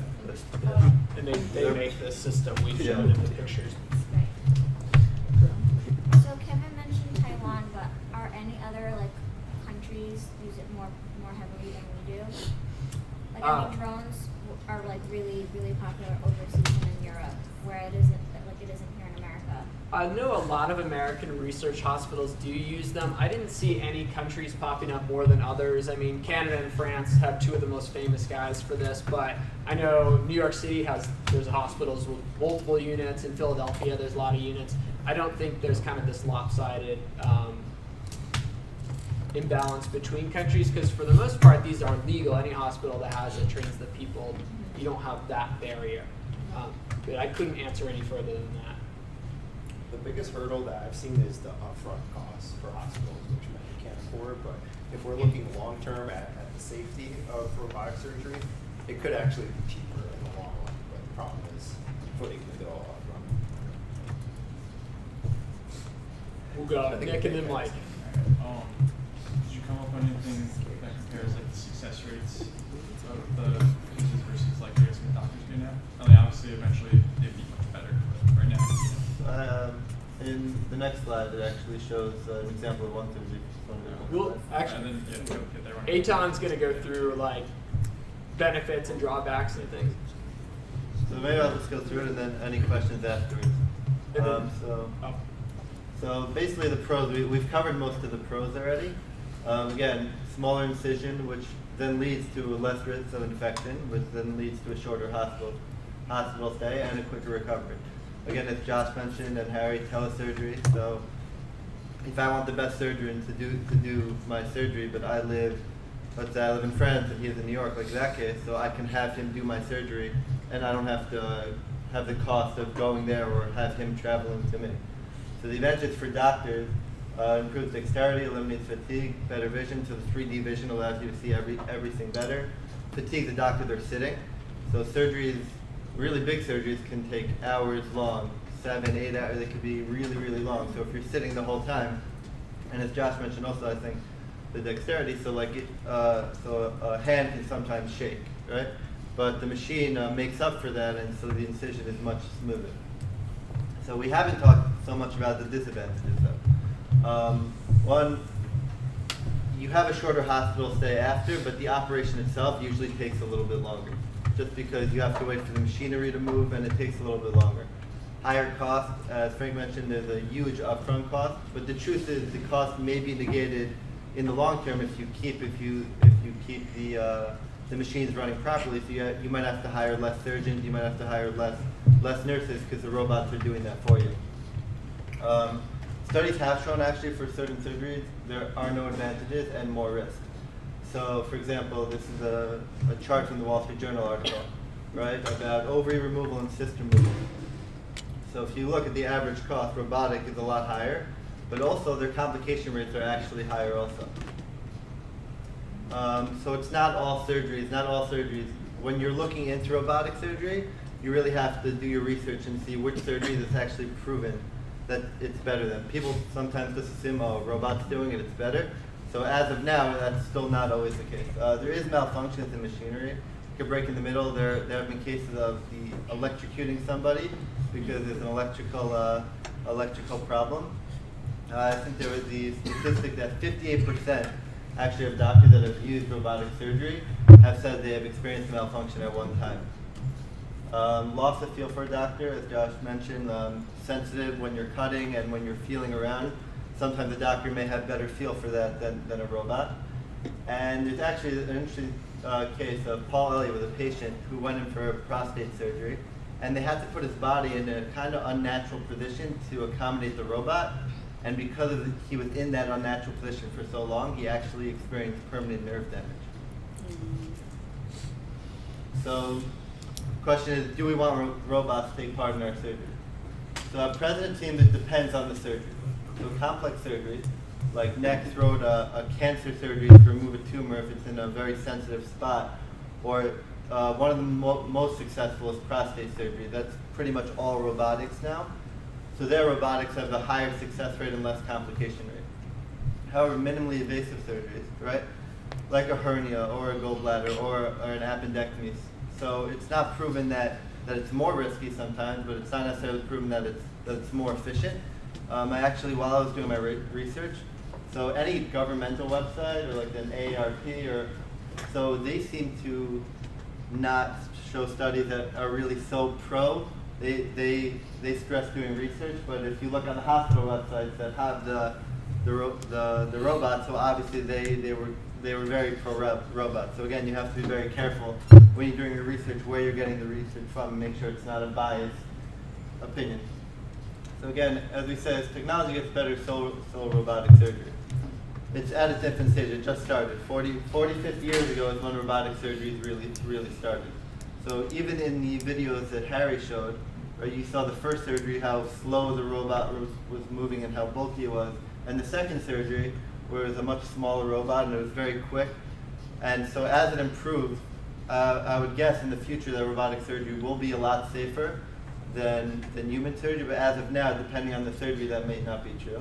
And again, soon unassisted robotic surgery, which there haven't been many cases yet, besides that 2006 case of the heart surgery. But soon, as again advancements are made, I think even unassisted robotic surgery will be the future. Any more questions? We'll go. I know you had one, Mike, and you were going to wait. If you want to ask it now, that'd be. Yeah, I was just going to ask, how are doctors receiving this technology advancement? Are they on board, or are they kind of saying, we want to do it our way? I think it depends a lot on the doctor. Some love it, and they're kind of groundbreaking. Others are more hesitant. Also, it involves more training, so some doctors don't want to do more training. However, I forgot to mention this. The training actually, Intuitive, the company, they only require a certain amount of hours and only 2 surgeries for you surgeries that you're being watched on to actually be certified as a robotic surgeon. And studies have shown that's not nearly enough. You actually need closer to 20 to 25 surgeries to really be an expert to do it. So a lot of lawsuits have happened whenever there's a mistake. If a person doesn't have a certain amount of surgeries, I'm not sure. There's no, right now I didn't see any like governmental or like federal like mandate for you have to have this amount. It's really just Intuitive that seems to be the people. So I think that's something to to watch out for. And that man we mentioned up in Canada, that was part of his thing. He likes doing these surgeries to train somebody. So if you're being operated by him, all right, even though he's 300 miles away, there's still usually a kind of a less experienced but full surgeon standing right there, kind of learning from it and helping him with it. And so that's part of the training too. You don't actually even have to be there with someone necessarily to get the training. Go ahead, Matt. Do you feel like as time goes on and these become more acclimated to hospitals and more hospitals have access to them, do you think that like surgeon profession as a whole will kind of downsize and that there's going to be fewer and fewer top class surgeons doing more and more percentage of overall surgeries? Or? It's definitely, that would definitely be a long way out, but it is entirely possible. If you could have the best surgeon performing this robotic surgery from Paris or New York City on any major hospital in the world, why wouldn't you? But still, that's a long way out. But it is entirely possible. Are there any safeguards against like corrupted software or the system just shutting down and having to reboot, like in the case with the LASIK surgery? That's a good question. I didn't come across any safeguards for the software. The biggest safeguards that I saw was with the Limburg operation, with the guy in Paris and the woman in France, setting aside a dedicated line. Hospitals in general do have like some of the best backup generators and things like that because there's so much equipment that needs to be running and insured. But beyond that, we didn't come up with anything special for this. Also, even the unassisted robotic surgery, I think there were, for that specific one, I think there were about 1,000 doctors like on hand around. I mean, they were there to witness it also, but they're also, whenever you do any robotic surgery, you have the surgeons on the robotics, but they have other surgeons there, or the surgeons that are doing robotics. They're also trained surgeons in regular surgery. Robotic surgery is just an added training after you get your general surgery certification.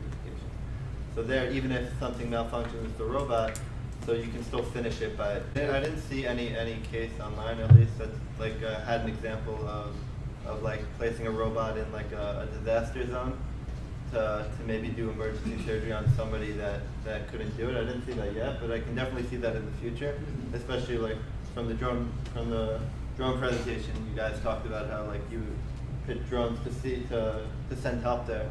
So I can definitely see in the future a drone sending. We're talking a lot about battlefield surgery by robots. You know, at that moment, if you intervene fast, you save lives.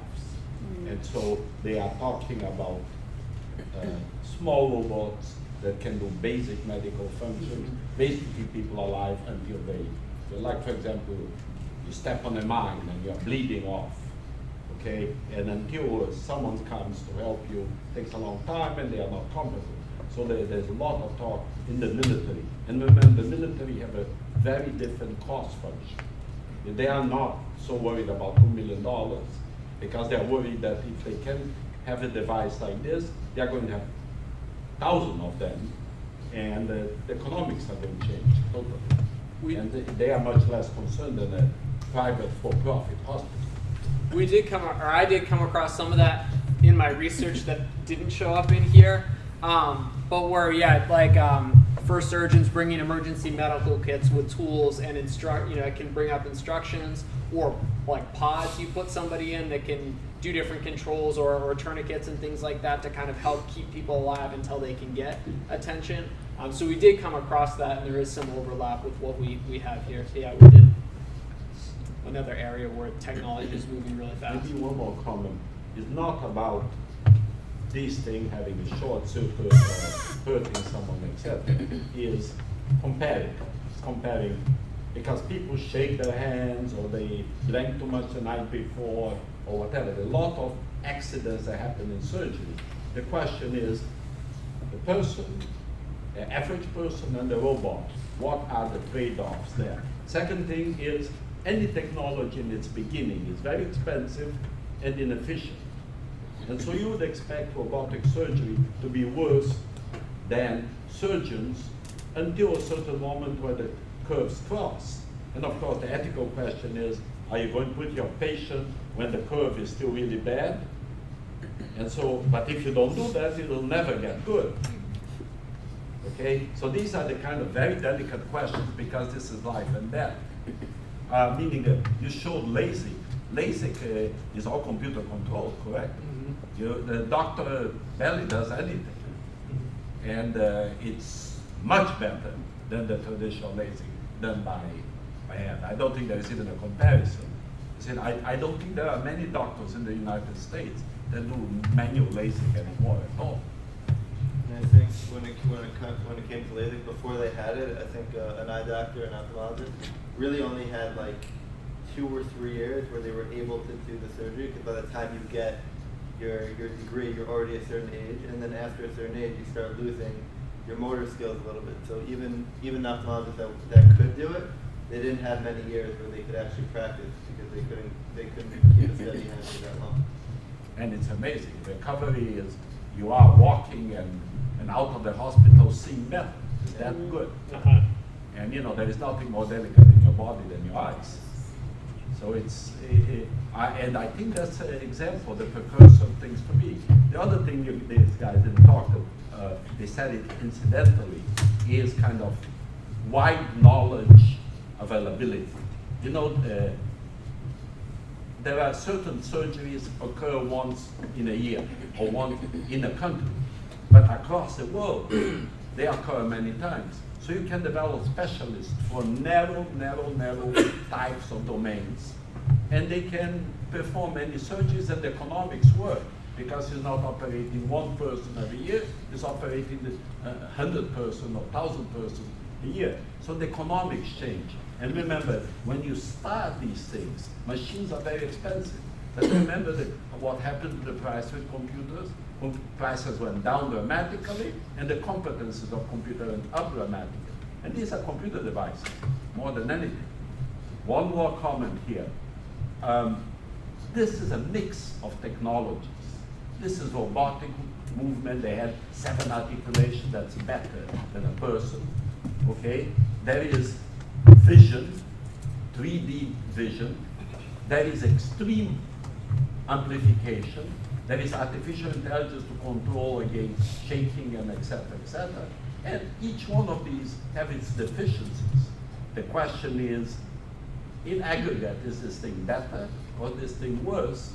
Or how do you get it better without killing too many people? Hopefully not killing you, right? But, guys, I didn't want to stop the discussion. Go ahead if you had any questions. Go ahead. I guess I was just thinking that the big concern is that, like you said, some people are electrocuted. I know some doctors aren't the best, but I think the concern is that if the machines are all the same model, and if someone gets electrocuted with one model and you're going to be using the same model on me, why am I not going to assume that something similar is not going to happen to me? Whereas doctors are, they're not the same.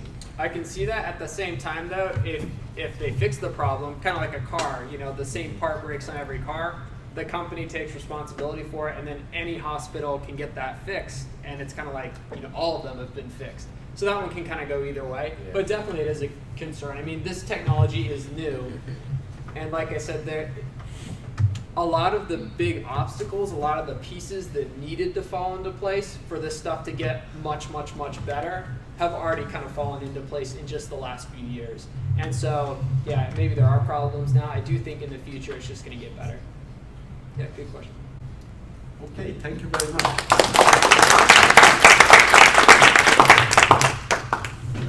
Just let me call your attention to some generic technological issues. First, this is fascinating, correct? Yeah. But call your attention first, there was this question of cost and cost curve.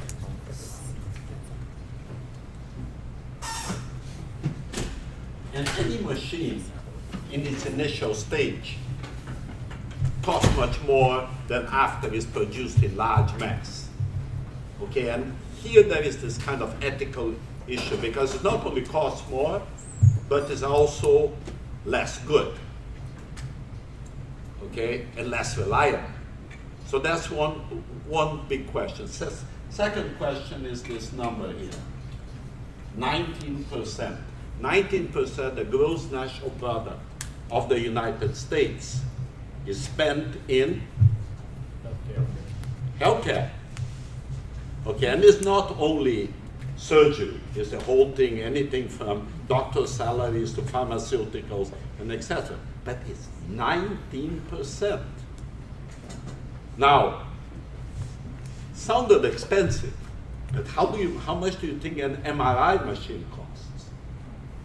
In that ballpark, depending on the MRI machine. Okay, now the MRI machine, every 20 minutes someone goes in and out, and therefore, you know, amortize the cost. Hospitals make money with MRI in densely populated areas. Surgical machines can't work that way. Why? Because the surgeries take longer. So you amortize it less. The other thing is, in the United States, there is tremendous technology in the medical profession. Insurance companies cannot afford it. And this is why there is this tremendous escalation of cost of medical care. Now I'll give you some bad numbers. The United States internationally is rated number 22 in quality of medical care. However, the US spends 1/3 more per capita than Switzerland, which is number 2. And about 30 million people in the United States are not covered by insurance. Although Obamacare has done a little improvement on that. So what's the future here? This is all analytics. By the way, a lot of these decisions, a lot of this thinking cannot be kind of political, Republican, Democrat, etc. It has to be analytics. You have to think objectively about the issues. So why is it so much? No other country spends 19% of gross national product in healthcare. And why is it not good? Cannot be that we spend 1/3 more per capita. 30 million people are not covered, so the cost per capita, take those out, goes even higher. and we are number 22. And it's not like France and Canada that are better. There are countries that you would never think that they have better healthcare than the US. So what do you think? Does it have anything to do with like how long doctors have to go to school for in the US? Like, and they have to charge more because they have to recover all the I costs? think what you're saying is that AMA is a monopoly, and the AMA controls how many doctors are certified in the US, and the training of doctors is longer. Okay, that's an interesting monopolistic question. Same thing as CPAs, correct? Monopoly on the profession creates higher wages. I think I mentioned this here before. In average, doctors and engineers used to make the same amount of money after Second World War. Now it's about 3 times doctors and engineers, and this whole change started happening when penicillin was invented, because penicillin could save lives. And penicillin became a monopoly of doctors, so you had to go to a doctor to save your life. So the value of the service went up, and the AMA became very monopolistic. So that's one factor. What else? Well, with these machines, do you necessarily need an MD to sit down and operate it, or on like this kind of routine procedure, could you have a nurse or nurse practitioner kind of operate the machine, which would drive Very the good car? question. Can the group address that? I'll Today, address it. right now, it would definitely still have to be a full medical surgeon. In the future, what they're moving toward is basically the machine doing the surgery, and you would still monitor it and things like that, but that's still a little ways out. Today, it would have to be a surgeon still, but I think in the future it's possible. But it will be over the grave of the AMA, correct? Likely, just imagine if we as accountants say, you don't need the audit opinion, okay? And you know, there is clear evidence that many things a doctor does, like the screening and etc., can be done by a nurse, but there is tremendous resistance to it. And I think most of you will be hesitant to go to a second-tier doctor with less training for your first visit, although statistics basically said that that's totally fine. And I think many countries actually have nurse practitioners doing the screening, and even some hospitals in the US do that. I was going to say, going off of what Matt had said, I think not just the length, because other countries probably have this similar length, but I think the cost of education here for doctors is so much higher. But like a doctor that's trained in the US versus a doctor coming out of a European college, they're owing so much more here. The medical degree in Brazil is an undergraduate degree, as opposed to a graduate degree. Doctors in Brazil make much, much less than American doctors. And I think it's a trade-off there. It's a trade-off, yeah. Could that also be that a lot of hospitals right now have a lot of bad accounts, like they can't receive the bills from the patients, and the government has to compensate the loss? We did a project for HCA, Hospital Corporation of America, largest provider of medical service in the United States at that time, about 200 hospitals, 200 medical centers.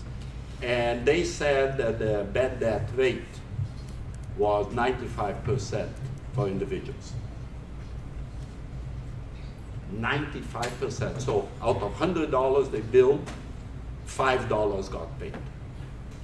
Now, you have to understand that those were individuals, and individuals that did not have health insurance. And if Kathleen goes to a hospital and she walks in and asks for an MRI, and I walk in and ask for an MRI, I had this experience with a friend of mine.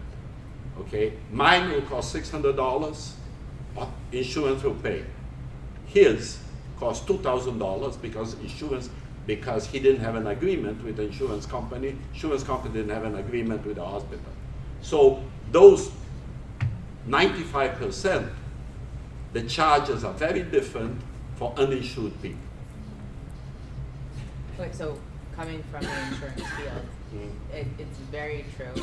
So What's very true? The cost difference. It's extremely chaotic of what the price of something would be is if you had insurance and And even with each individual policy, there's some cost variation.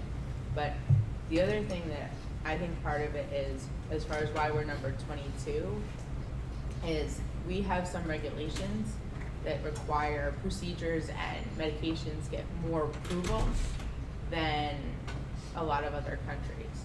Like, for instance, there was an insulin pump that came out in Europe for years ago that would, if you had the monitor that would check your blood sugar, and if it went low, and if it registered that you went low, if you didn't hit the insulin pump to, say that I recognize this, it would turn the insulin pump off, so you wouldn't keep getting insulin. They just approved that in the United States almost, I want to say, 5 or 6 years after they approved it in Europe. And it's the exact same thing.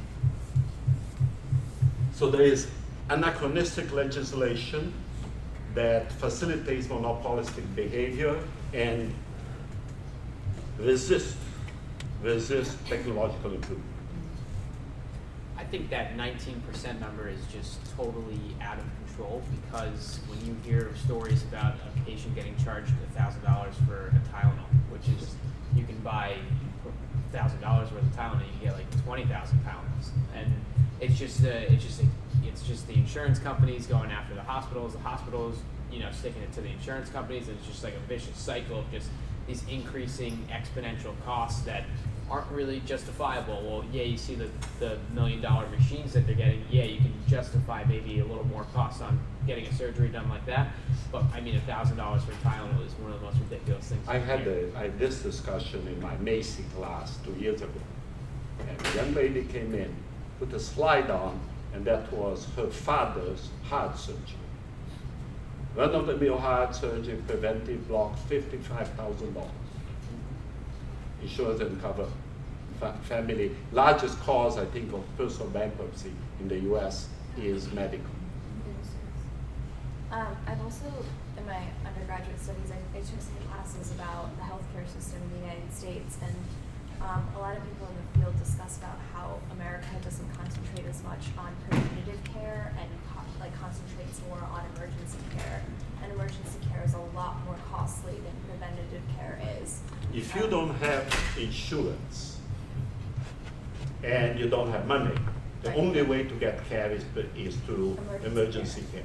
And a lot of that is also like privatization of insurance, that it's not, given by the government, and it's sort of like related to your job employment as well. So that's kind of, difficult. So these are qualitative factors? I don't think so. Actually, I think what Halim was saying are things that could be numerically proved, correct? These are what is the cost of preventive care versus emergency care? What is the results? Numbers exist on that thing. The fact of private insurance, you can compare across countries. Okay, and I think I'll come to you 1 second. One thing that you can be said is that many of the countries on the top of this curve, like France and Canada, they are socialized medicine countries. Okay, they are countries whereby the country provides medical care. It's part of your tax base. And so what they actually do, they keep costs down by legislation, by price controls. That's one thing.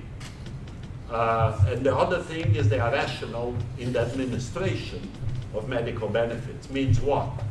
They, everyone wants the best care that they can get. But if you are older and, let's say, already terminal, where 40% of the lifetime care happens in the costs happens in the last few months of life, they don't administer it. They just do palliative medicine. Okay, sounds heartless. Do you remember the last election, this whole thing about debt committees? Yes. Do you remember what the argument was? The argument was that, I don't remember if it was against Obama or against Romney. I think it was against Obama. That he was proposing a medical system that would have people deciding on your debt. Yes. Yeah. And actually, the person who implemented probably one of the best healthcare systems in the US in Massachusetts was Romney. And Romney ran basically not talking about that and actually even saying bad things about the thing that he had done the best, I think, which was very interesting how quantitative analytics doesn't fall into political arguments, which is a shame. Yeah. I have one thing to say. It's more of a comment than a question. Going back to what Josh and I can't remember who was saying about having a nurse practitioner utilize the machine instead of a doctor. I don't think that will happen in our lifetime at all because the AMA's lobbyists will never allow doctors to not perform such technical types of surgeries. I personally don't think it will happen in my generation.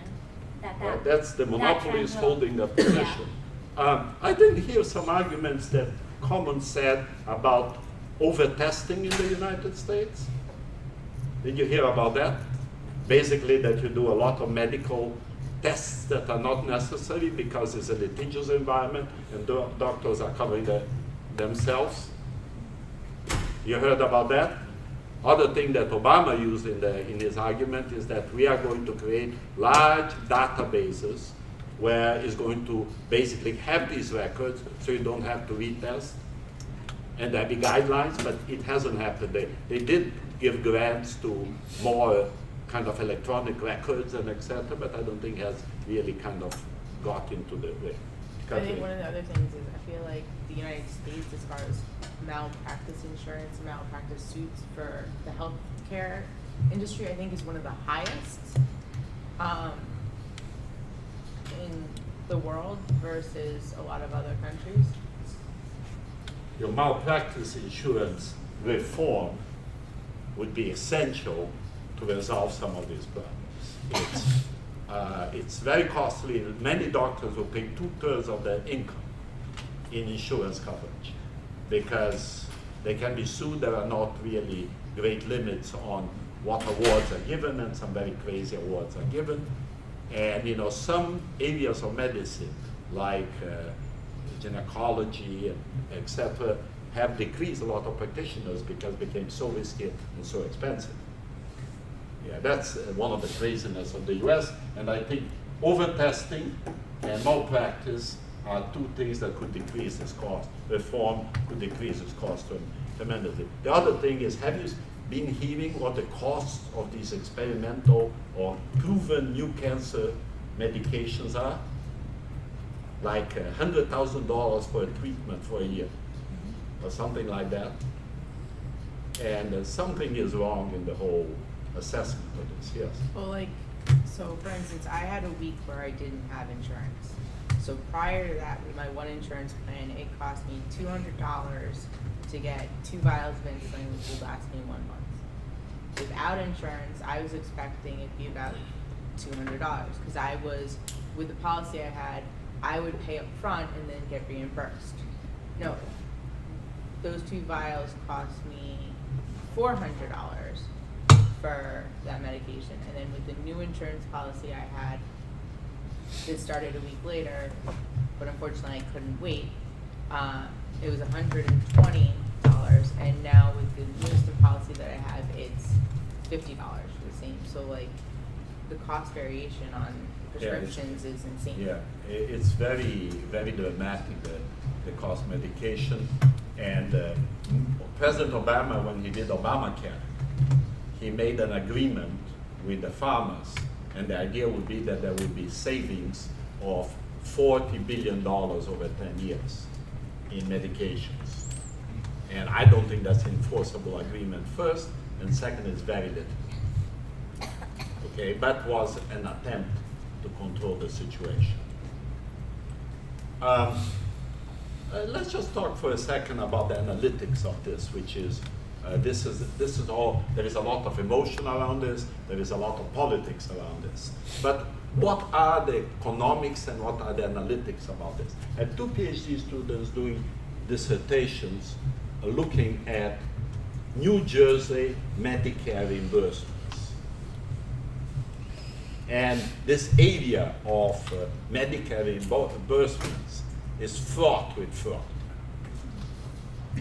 Okay, and so what they did is things like analytics.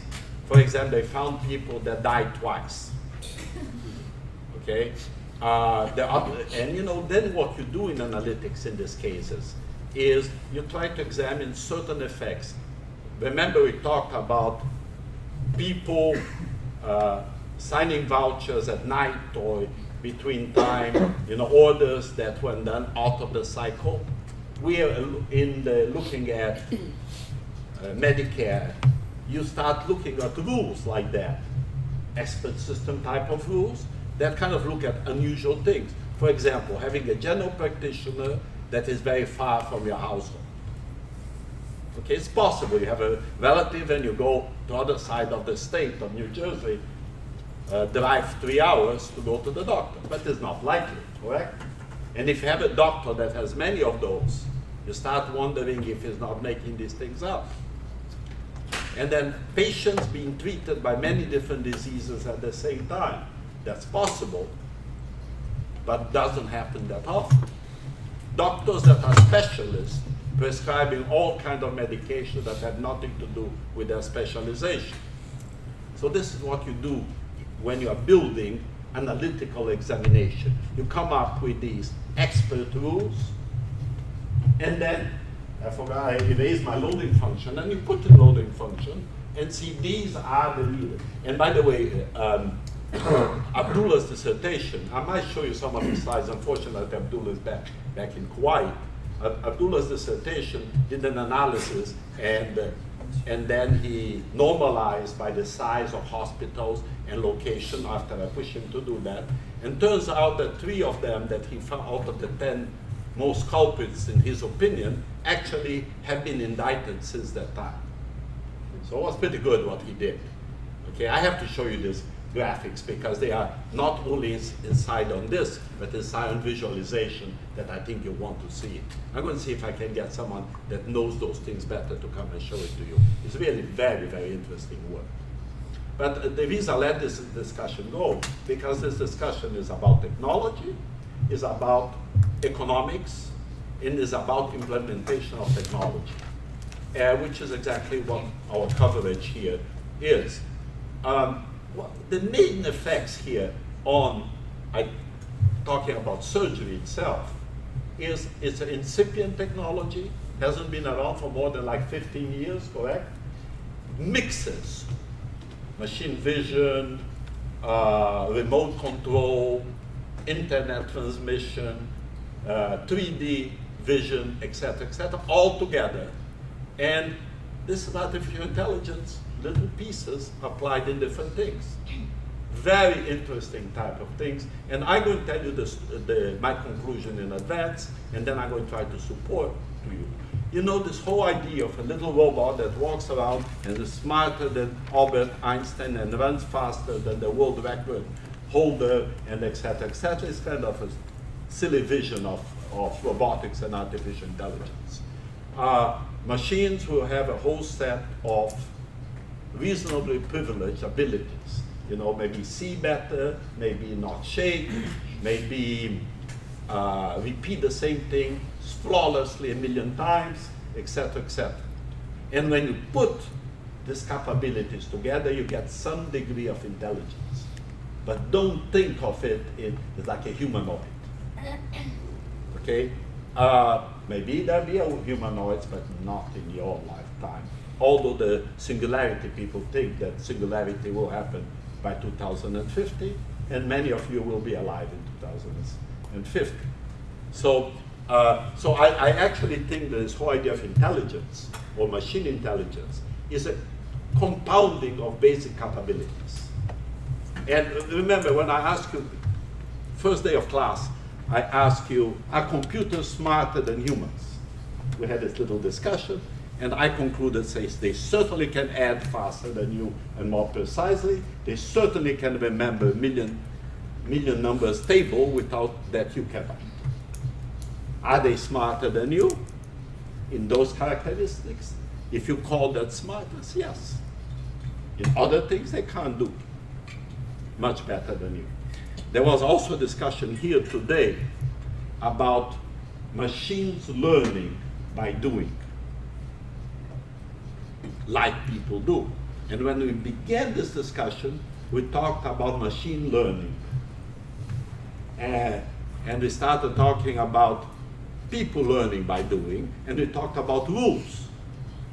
And when I was talking about expert systems, I was talking about building a set of rules, and then I showed you an inference engine, and I said, this thing will bring rules together. And when we started doing AI in accounting and auditing, maybe, I don't know when my first book came out, maybe late 80s, early 90s, we published 6 volumes of this thing. And well, a whole set of interesting ideas, applications in auditing. Coopers and Lybrand, PricewaterhouseCoopers. Coopers and Lybrand had actually people working on it. One of them became our professor for a while. But at that time it was very incipient. And the machines weren't strong enough, they were not fast enough, the software was mediocre. So it kind of died away. That's the hype curve. But now it's coming back. We had, I don't think you were in that team, was Chi, Pei, and outside professor actually do a study of what happened with expert systems. Because you don't hear about them anymore. And actually the conclusion is they are around, but they are not extraordinary anymore. They are impounded in regular software. If you go and use your American Express card, there is a software called Falcon, there might be a variation of that actually analyzes the pattern of the purchase and decides if a legitimate purchase or not. It's an expert system, based on history, based on current data, but now they can collect millions of transactions, pick up automatically patterns out of that, monitor if you are spending at the same time in Brazil and in the US, and put it into one of those functions that I was taught, the suspicion function, and say, this one we should block, this one we should not block. That's an expert system, actually. That is not always right, but they use it very effectively, and they decrease the losses by using it. And that's the answer on everything. Same thing in medical systems. It's not that the machine is not going to kill someone. It will. It's going to kill less people than a human, and is it going to get better and better and better? It's going to be able, the economics of it will work better. So that's the kind of key questions to think. And of course in accounting there are same set of type questions, is what are we going to automate, where are we going to automate, and of course many of us are going to resist the automation because it will take jobs away. And what's going to maximize the income of accountants, because that's what accounting societies do. They say, oh, that's so materialistic. Yeah, very materialistic. And it has to be. It has to be. You know, it has been very interesting observing recently. I probably got 3 calls in the last 2 weeks about studies of the future of auditing. And you might even meet some people that call me because they want to talk with some students, it's the Institute of Internal Auditors, and make relationships. And why did I get these calls? We did, Danielle Lombardi and me did a study sponsored by KPMG 6 or 7 years ago, and we published papers. No one was particularly interested. But now they're interested. And why are they interested? Because there is reasonable threat to the profession. Not of the profession disappearing, but kind of changing functionalities. And so they are worried and they say, are we going to lose our jobs? Is that going to be affecting all of us? And so it will be interesting. Can I do that study? I don't know. Let's see. But I wanted to show you some more of those slides on artificial intelligence I have here. Let's see if I can get this to you.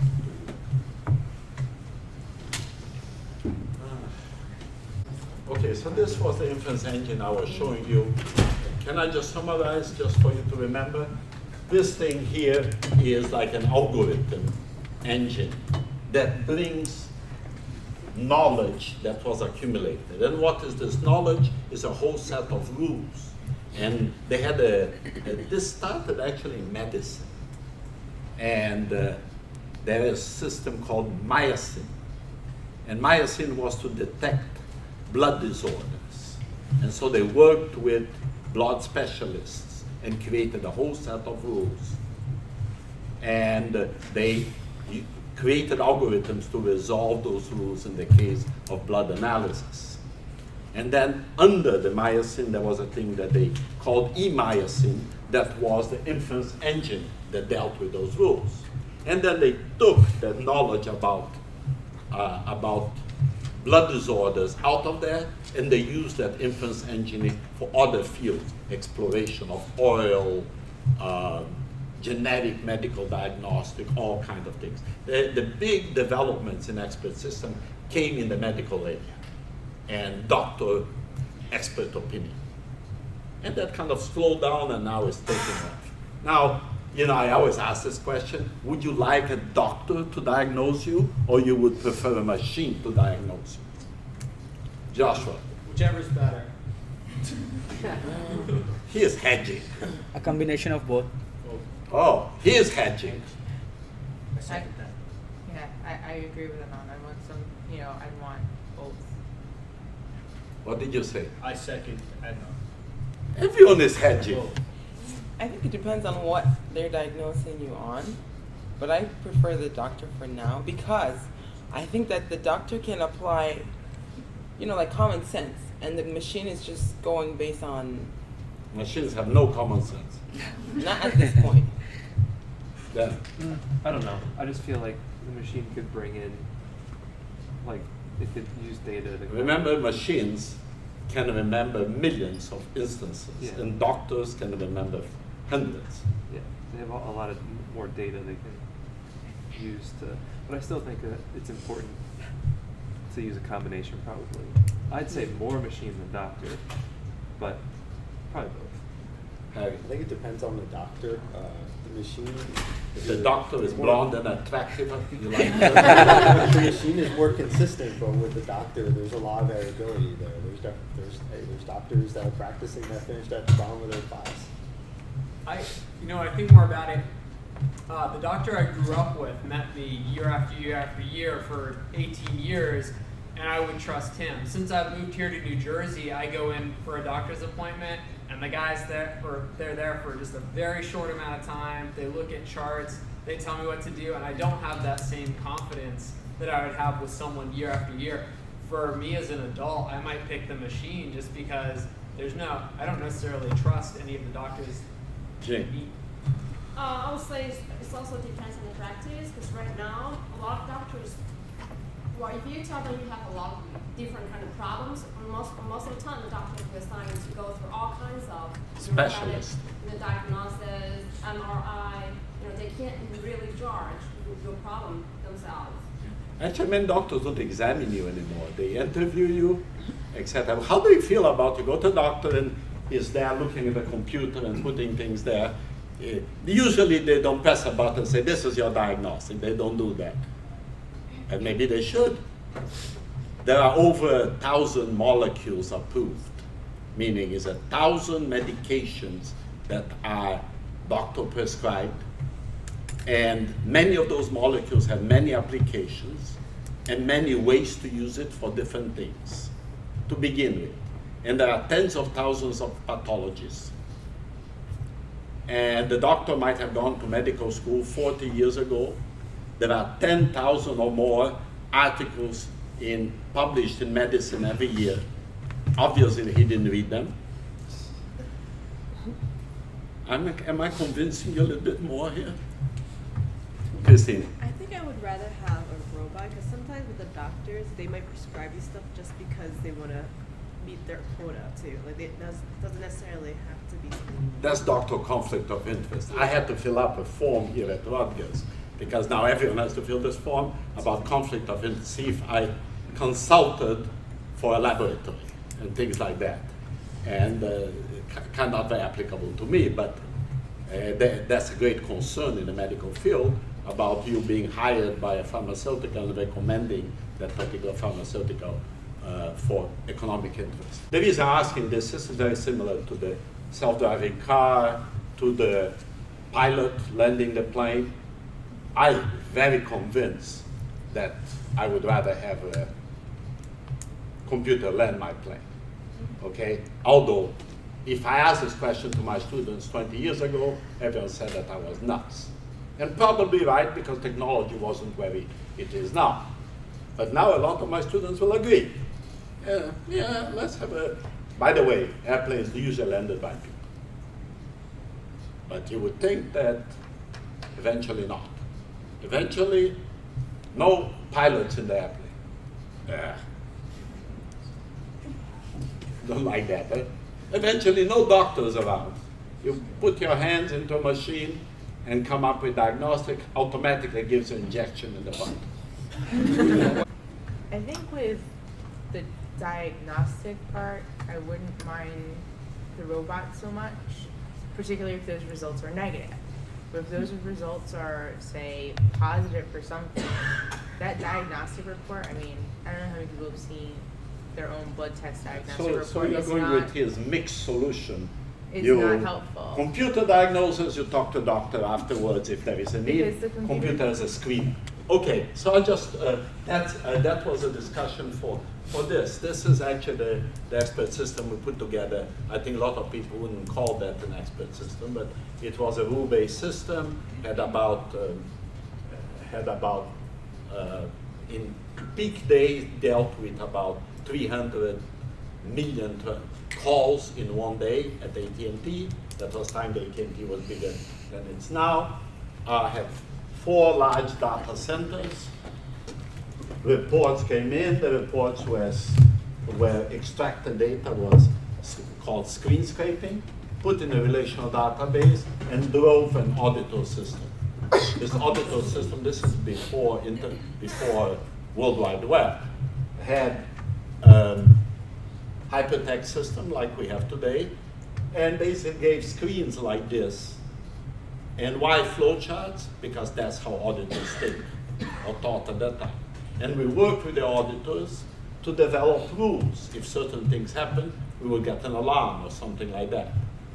And we basically extracted from reports and went to this, and the auditors said, don't throw any report out, save it. Why? Because they want to put in their documentation, because that's the way they did things. And we put a lot of rules in the system, and the generic idea would be that we wouldn't go and do traditional audits unless exceptions came up in their labs. That was the idea, and was kind of a knowledge-based system to a certain degree. But many things that were knowledge was also hard knowledge. You know, if this thing happens, is not really an opinion, is the fact. You need to do something. Okay, and so a kind of definition, artificial intelligence can be defined as simulation of intelligence processed by machines, especially in computer systems. I actually don't like this definition. Is not a simulation of human intelligence, but is intelligent behavior. Maybe humans don't behave that way. Application, AIs have been used in a wide range of fields, etc. We know that. And of course, you have seen Blade Runner, Matrix, Terminator, etc., etc. And there are machines there that are pretty nasty, correct?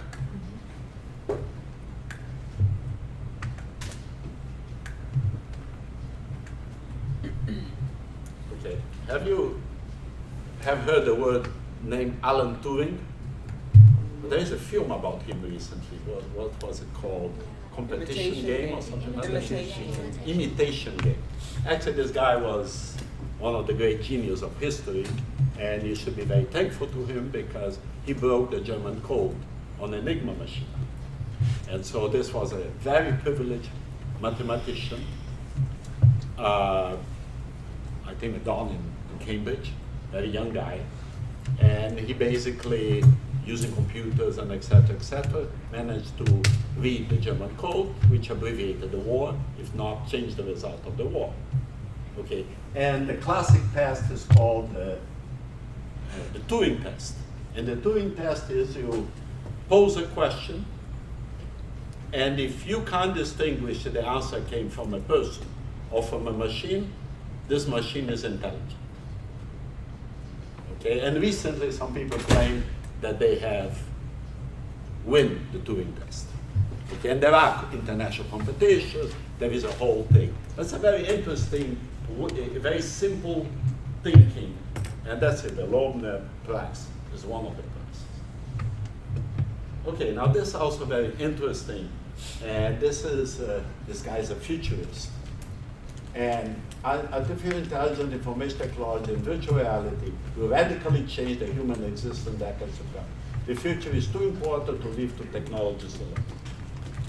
You know who this guy is, Jonas Salk? Jonas Salk was a guy that developed the polio vaccine.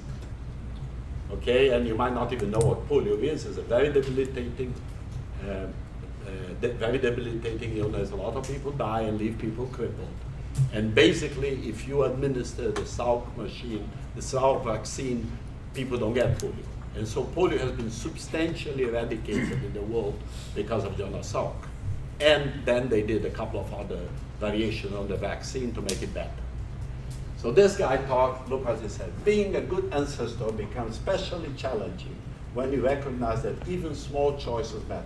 It's not just the multi-billion-dollar projects and unmistakable world-altering ideas that will change the life for the descendants. Sometimes, perhaps most time, profound consequences can arise from the most prosaic topics. And what he's talking about is, if you do something, what's the consequence in the future?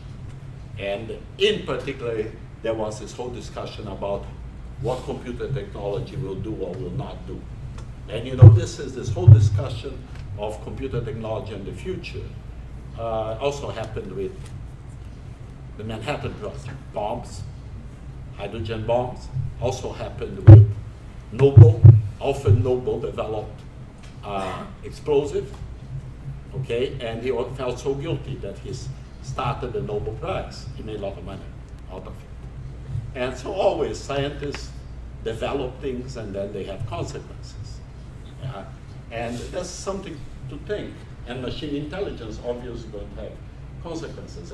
And remember what I say, technology give it, technology take it. You develop a new technology, can have good application, can have bad application. And so this idea of singularity is the idea of computers becoming smarter than humans. It's a very ill-posed idea. It's an interesting idea to think about because it has implications. So just remember, well, singularity. And if you go on Google and put singularity in there, you're going to find all kind of videos, all kind of quacky people, and all kind of very serious scientists worrying about the future of the world and et cetera, et cetera, et cetera. There have been films where machines took over a spaceship. Have you remember what film that is? HAL stopped doing that. 2001 Space Odyssey. Okay, and this is they are going to space in a space ship, and the computer is controlling it, and then the computer takes control over humans. And then finally at the end, the hero basically starts putting up memory chips out of the computer goes slow, slow, and etc. And so this is a machine smarter than a human. And that idea that a machine develops emotions and starts beating humans is a little bit far-fetched in my opinion for now. But you know, you could program some human motivations into machines. And of course you can program intelligence to have a nuclear bomb going wherever you want it to go. That's pretty evil kind of type of thing. So you know, there is kind of something to be taught there. I just wanted to show you what they call the metaverse. And the metaverse are four components that you are going to reasonably recognize at least three of them. First, augmented reality is the idea that you use reality and you have information that you overlap in reality. So you are doing surgery, and there is a screen in front of you or a holographic projection, give you information about the patient's blood pressure, history, calling your attention to something that you're not doing right. Or my favorite application, virtual reality, is I go to a football game, and in those boring intervals that you're waiting there, in 3 hours of football, you get 15 minutes of play. There's projections of things that interest me related to the, Jets. Okay, Jets are in the New Jersey, New York team that I have been following since '86, and they're terrible. But I would like to do, while a play is happening, a kind of holographic image telling me about the player, telling about someone being free, enhancing reality. And that can be the surgery, they do that in airplanes, they do all kinds of things. That's enhanced reality. Second one, you guys are expert, it's live logging. What is live logging? Is you take pictures of everything to begin with. Or you get Google glasses and you film your entire life. You go to the bathroom, we are filming this. Don't look so surprised, Christine, it happens. Okay? And so people get very obsessive about recording what they do. I take thousands of pictures, I really do. And so I can never see my pictures because I have too many to see. Now, this is actually mirror worlds, virtual worlds. I usually think they are together, they have it separate. And this is the idea that, for example, Google Maps is a mirror world. What is it? Because you have the physical world and you have Google Maps. And when you're traveling in the physical world, you are corresponding in Google Maps world. And if you ever played Second Life, do you know a game called Second Life? Second Life is a great game because you create your own world. You create an image for yourself, and then you can fly, you can be recruited by PwC, you can do all kinds of things there. And this kind of, there was an interesting article in the newspaper, I don't remember, I will send it to you, about this guy acquiring a wife in Second Life.